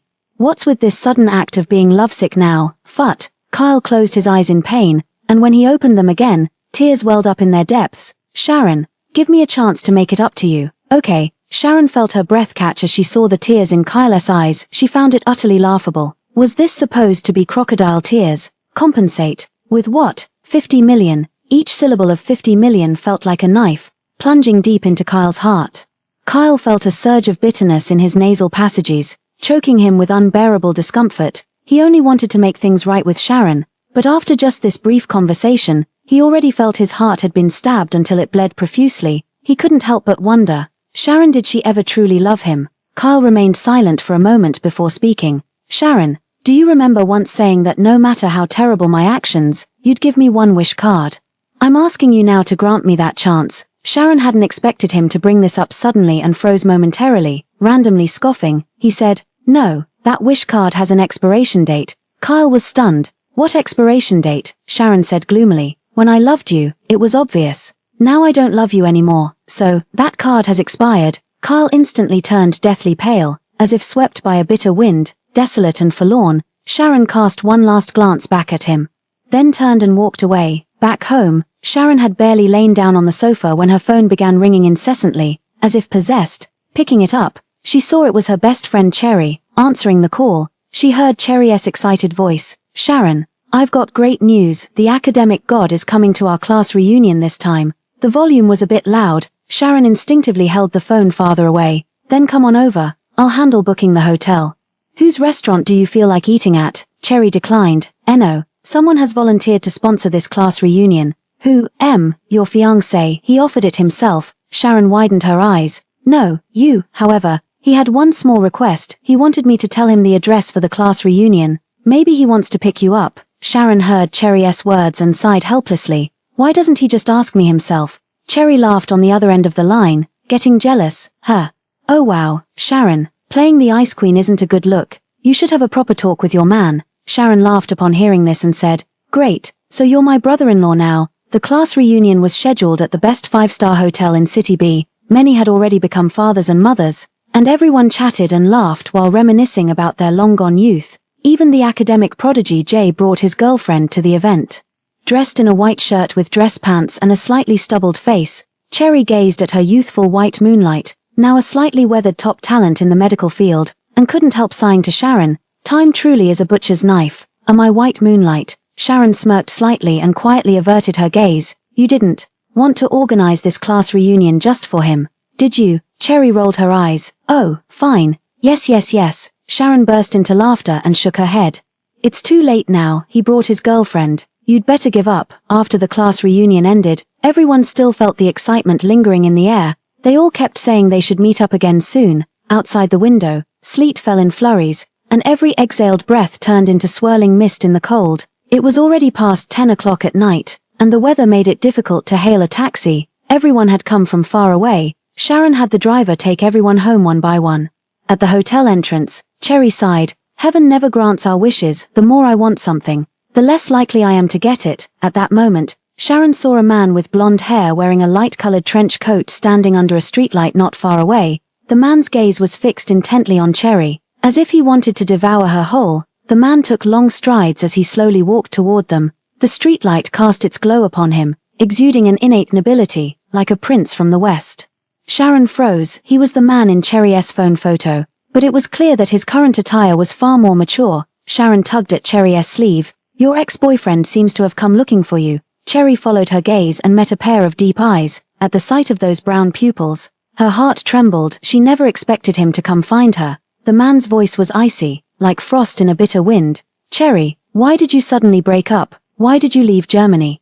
Cherry looked at him calmly and said, "Your mother gave me 60 million to leave you. I accepted, so I left." The man pulled her close and whispered, 60 million? Am I only worth 60 million in your heart? Or do you think our relationship is only worth 60 million? I'll give you more. Come back to me." His voice trailed off, carrying a hint of grievance. Cherry looked displeased and tried to pry his hand away, only to find she couldn't budge it at all. "Our social statuses are too different, and besides, I'll have to return to my country eventually. I can't take the money without delivering what I promised." The man's face darkened as he dragged Cherry toward the car. Sharon rushed to stop them. You, let her go." Seeing Sharon, the man said to her, "I won't hurt her, I just want to have a proper talk." Sharon looked at Cherry with concern in her eyes, until she saw Cherry nod at her and say, "Sharon, I won't wait with you for Ronald anymore. I need to take care of something first." Sharon nodded and watched as Cherry was ushered into the passenger seat by the man, and the car sped away. Sharon was still worried. She took out her phone and sent a message to Cherry, "Let me know if there's anything." "Okay." At that moment, she received a call from Ronald. "Hey, Sharon, the road's a bit slippery with snow so I got delayed. I'm here now, where are you?" "I'm still at the hotel entrance." "Which entrance?" Just then, Sharon suddenly spotted Ronald's car and said, "Never mind, I'll come find you." Ronald was taken aback. "You saw me?" "Yep, After getting in the car, Ronald handed her a neatly tied bouquet of roses. These are for you. I know roses might seem a bit cliché, but I saw them on the way and thought of buying them for you. Sharon was momentarily stunned as she accepted the bouquet of flowers. Ronald was dressed in a brown suit today, paired with a white shirt and a neatly tied tie. Looking exceptionally handsome, he appeared very capable, giving off the vibe of a domineering CEO. Sharon looked at the roses in her hand, then at Ronald and said, "You really don't seem like the type who'd give flowers to a girl." Ronald was taken aback. "Then what do I look like? Someone who would give Patek Philippe, Vatran Constantine, or something like that? In short, not someone who'd give flowers and plants." Ronald couldn't help but laugh. "Why would you think that?" Sharon nodded, bringing the flowers to her nose for a sniff, a hint of joy rising in her heart. Because that's exactly what my dad does. My mom always says he's tacky, completely lacking in romance." At that moment, her gaze was drawn to a box. It was an exquisitely crafted package. Ronald noticed the box in her hand and smiled, saying, "See if you like it." Sharon unwrapped it and her eyes lit up. It was a pure green diamond-encrusted watch, incredibly beautiful. Even though she had many different watches at home, she couldn't help but be captivated by this pure green design. "Why are you just like my dad?" Ronald narrowed his eyes slightly, a smile playing at the corners of his lips. "Seems I'm as tacky as your uncle, so. Do you like it?" Sharon nodded in response. "I love it." Ronald turned around, took out the watch, and put it on Sharon's wrist. After putting it on, his captivating peach blossom eyes gazed at Sharon as he said softly, "This is something I saw at an international auction a few days ago. It's said to be from the collection of a European tycoon. The moment I saw it, I thought of you. I knew it would look beautiful on you. And now that I see it, it truly does." Sharon felt her heart racing uncontrollably. She sensed Ronald's thoughtfulness and saw the deep affection in his eyes as he looked at her. Sharon suddenly spoke up, "Ronald, let's get married." Ronald, a faint look of surprise flashed in his eyes. "Sharon, are you serious?" Sharon hesitated for a moment, just about to speak. "Of course I'm serious." Just then, Ronald's phone rang. Ronald looked down, his handsome brows slightly furrowing when he saw the caller's name. Sharon followed his gaze. Duke Cheen. The next moment, Ronald hung up the phone. Seeing Ronald's grave expression, Sharon asked in confusion, "Why didn't you answer?" Ronald looked at Sharon and smiled slightly. "It's not an important call. Why let it disturb our time together?" Hearing Ronald's reply, Sharon felt vaguely uneasy. She couldn't shake the feeling that things weren't as simple as they seemed.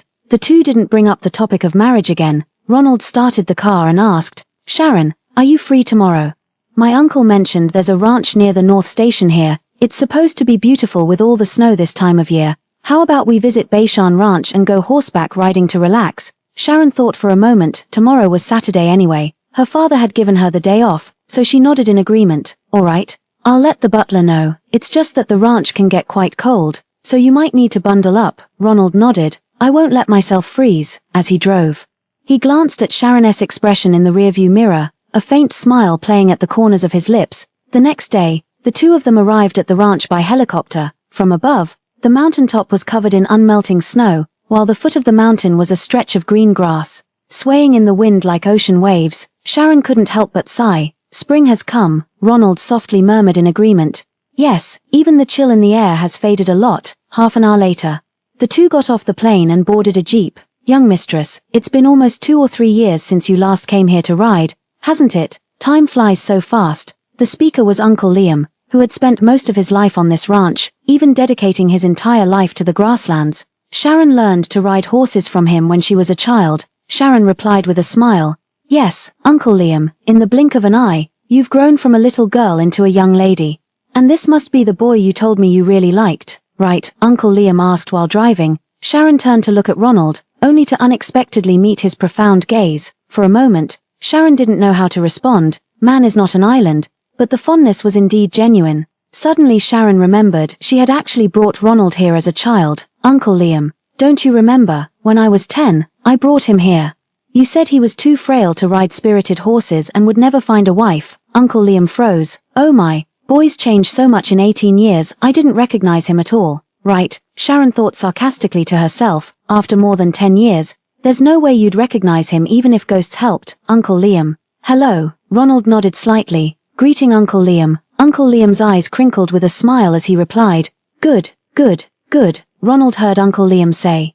Sharon had once liked a boy very much, and felt a vague discomfort in her heart. He knew who that man was. It was Kyle. the one she had braved all pressures for, just to bring him before her parents, the man she had been in love with for 5 long years. Every time he thought about it, he felt as if his heart was soaked in ice water, exuding a chilling cold from the inside out.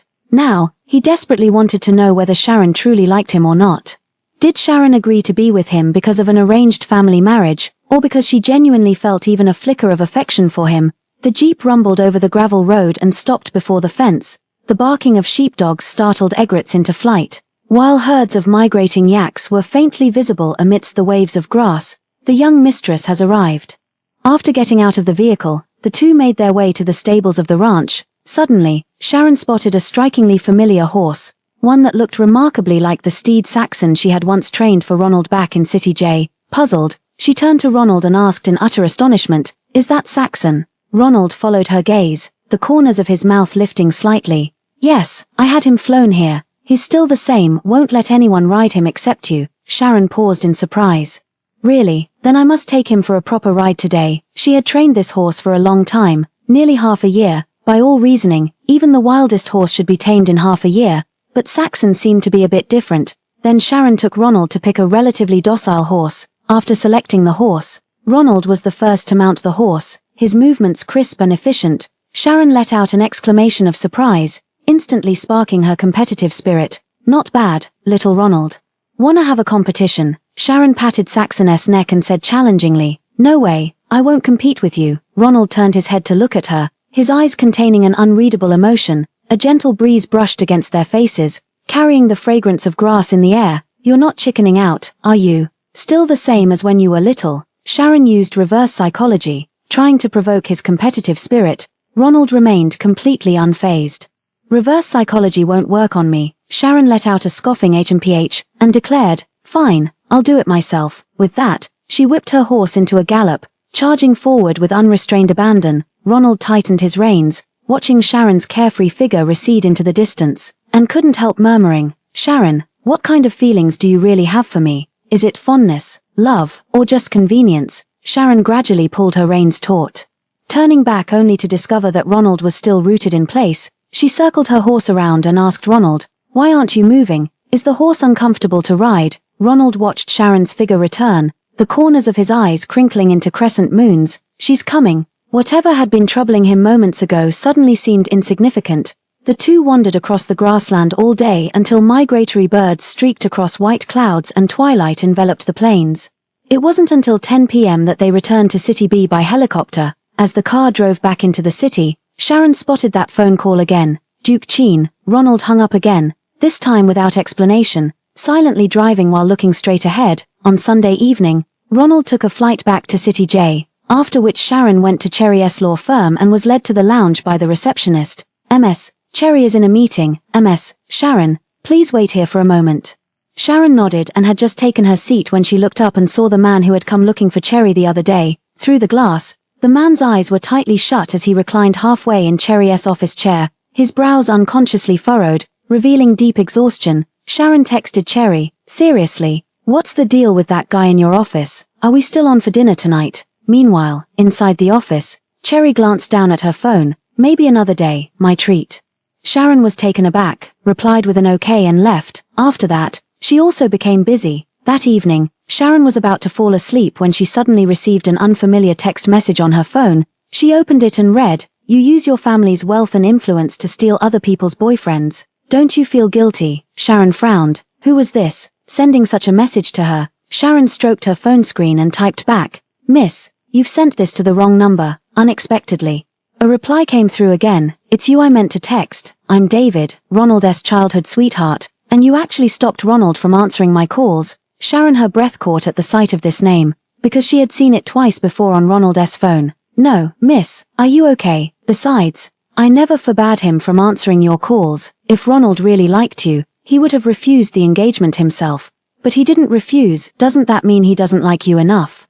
The other end didn't reply to this message. Sharon took a screenshot of the text and sent it to Ronald. "Care to explain?" But Ronald never replied, and Sharon stared at her phone screen all night without sleeping. The next morning, 2 massive dark circles loomed around her eyes. She sent another message. "Forget it. It was just a business marriage alliance anyway. If you don't want to talk, then don't. It's not like I care." After a busy morning, during her afternoon shift.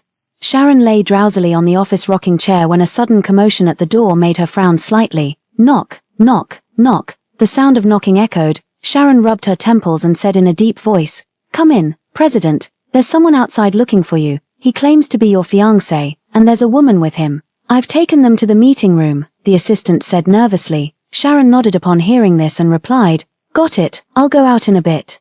Sharon had just arrived at the meeting room door. "You've gone too far this time," Ronald said with a slight frown. He was dressed in a sleek black suit that accentuated his tall frame, with a pair of captivating peach blossom eyes. The woman beside him wore a long white dress, carrying the latest HKHJ crocodile bag, her eyes slightly red as she looked at Ronald and said, "I just like you." "Is it wrong to like you?" Ronald replied solemnly. "You know, I've always treated you like a sister since we were kids. My feelings for you have never gone beyond sibling affection." "I don't believe it. Grandpa always said we were perfect for each other since we were little." "You must be trying to protect me." "Right, I know her family is very wealthy. She's also an only child." "Enough," Ronald roared, cutting off the woman's impending words, a profound insult to him.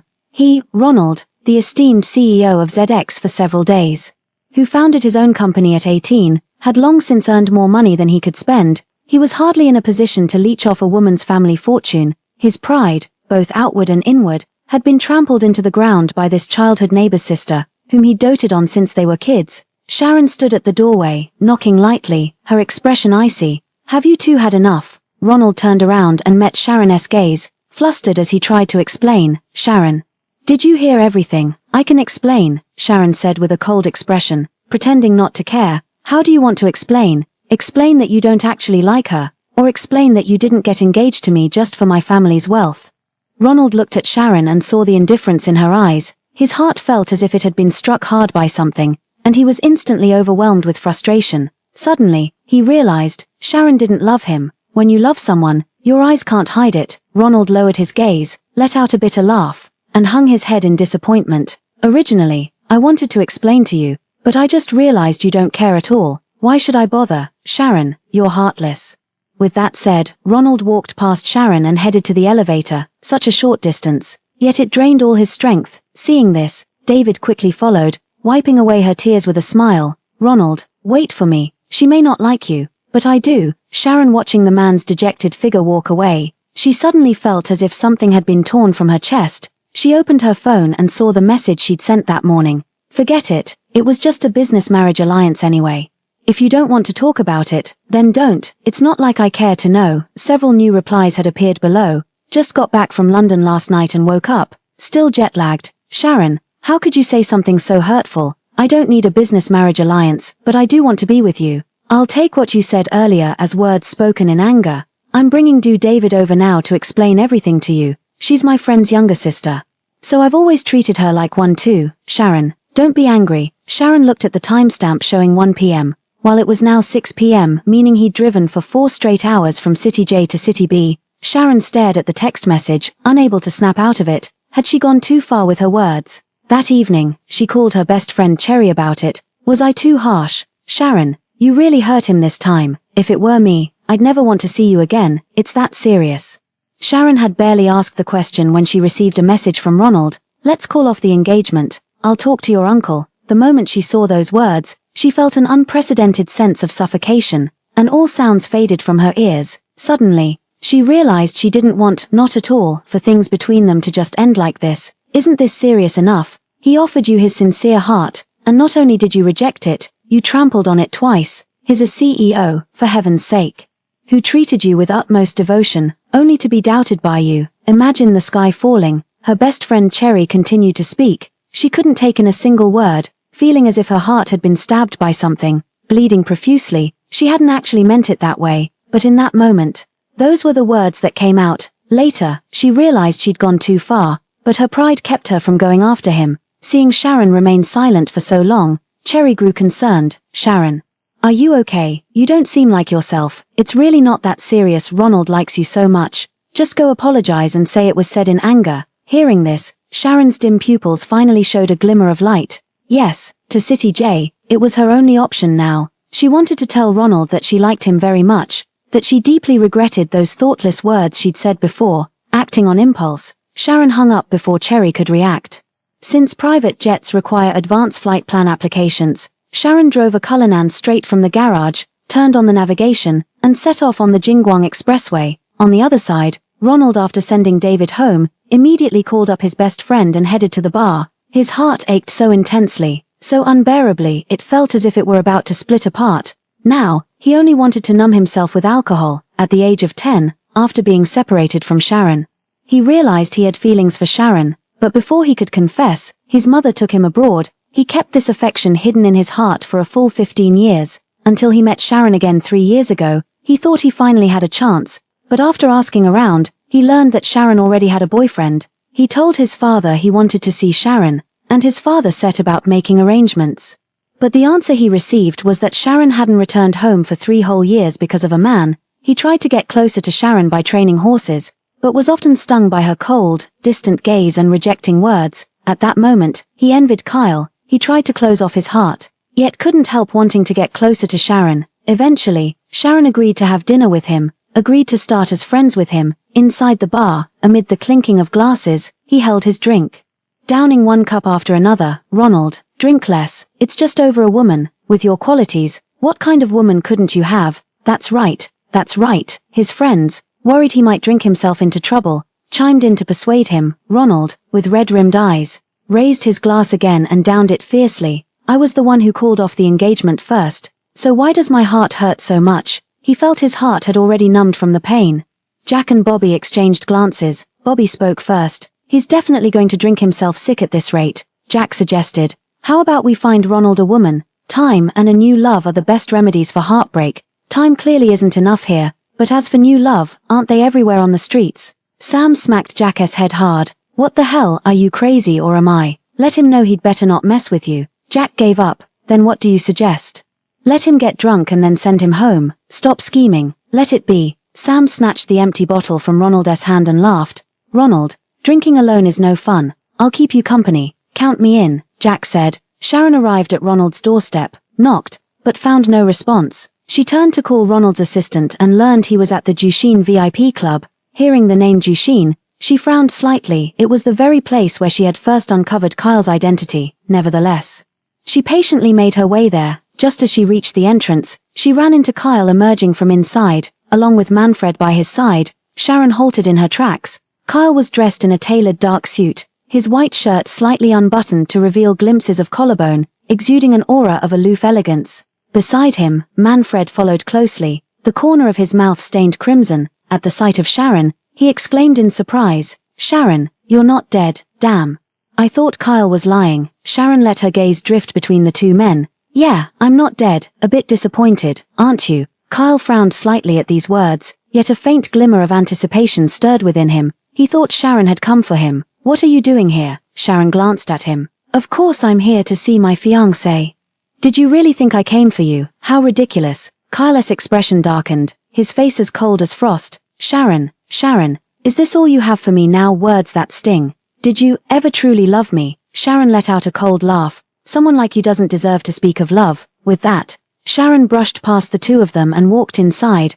The lights of Stella Club flickered, the air thick with high-end incense that filled Sharon's nostrils.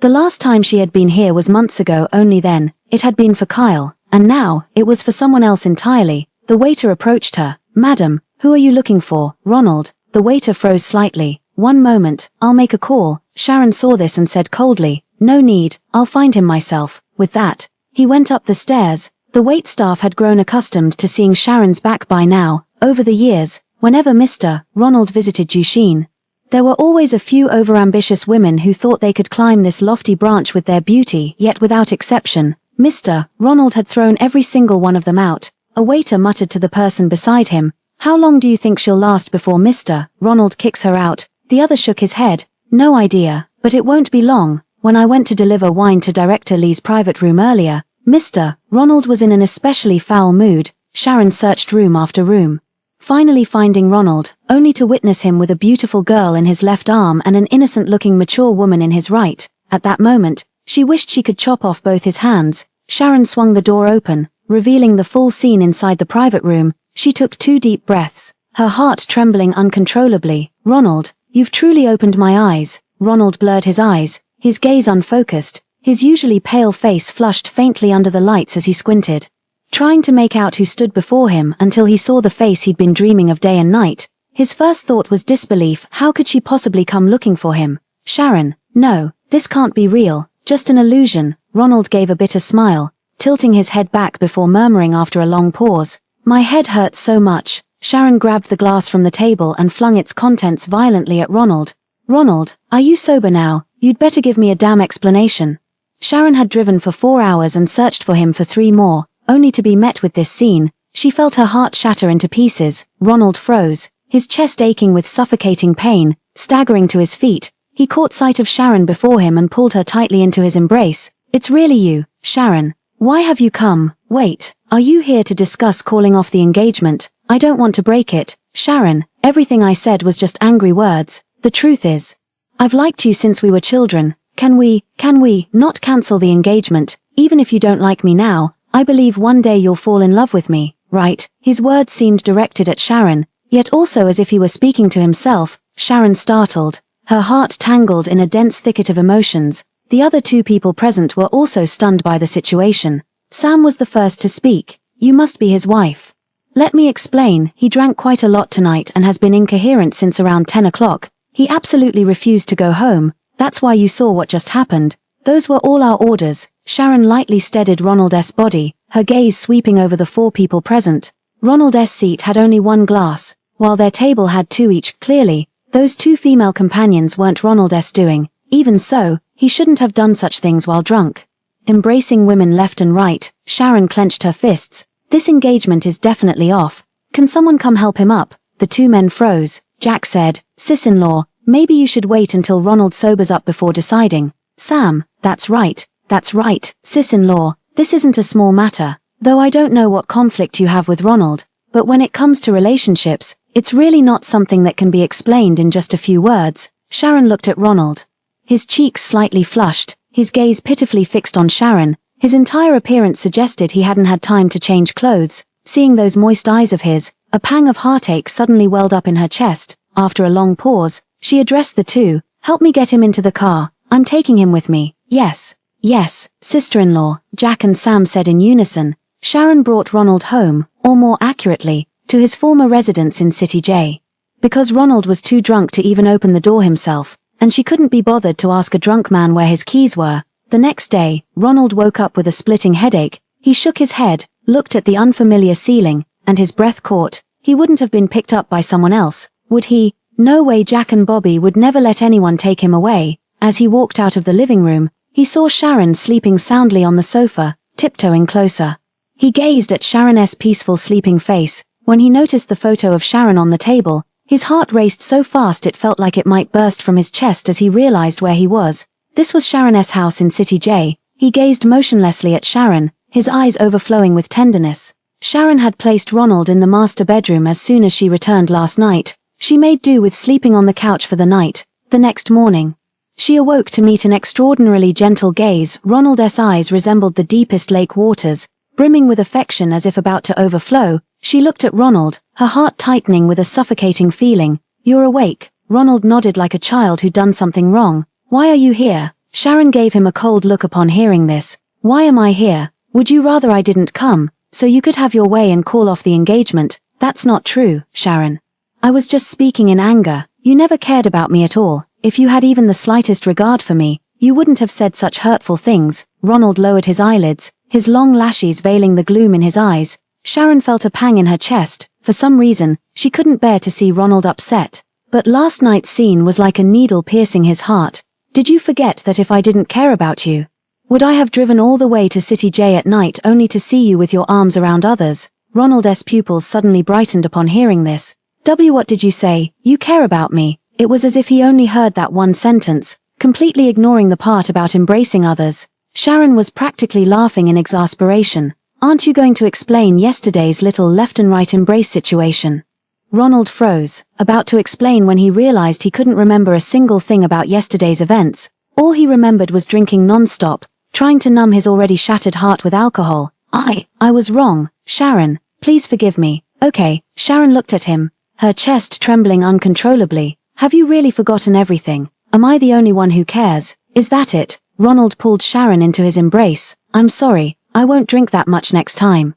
Then does what you said yesterday about ending our marriage still count? Of course it doesn't. That was just me being angry. Please indulge me this once. Don't take it to heart. Alright, Sharon. Sharon suddenly felt her heart soften. Alright, just this once. There won't be a next time. Ronald seized the opportunity to pull her into his embrace, planting a restrained kiss at the corner of her lips before leaning down to whisper against her earlobe, I swear, absolutely no next time. If there is, may I never rise again. The end.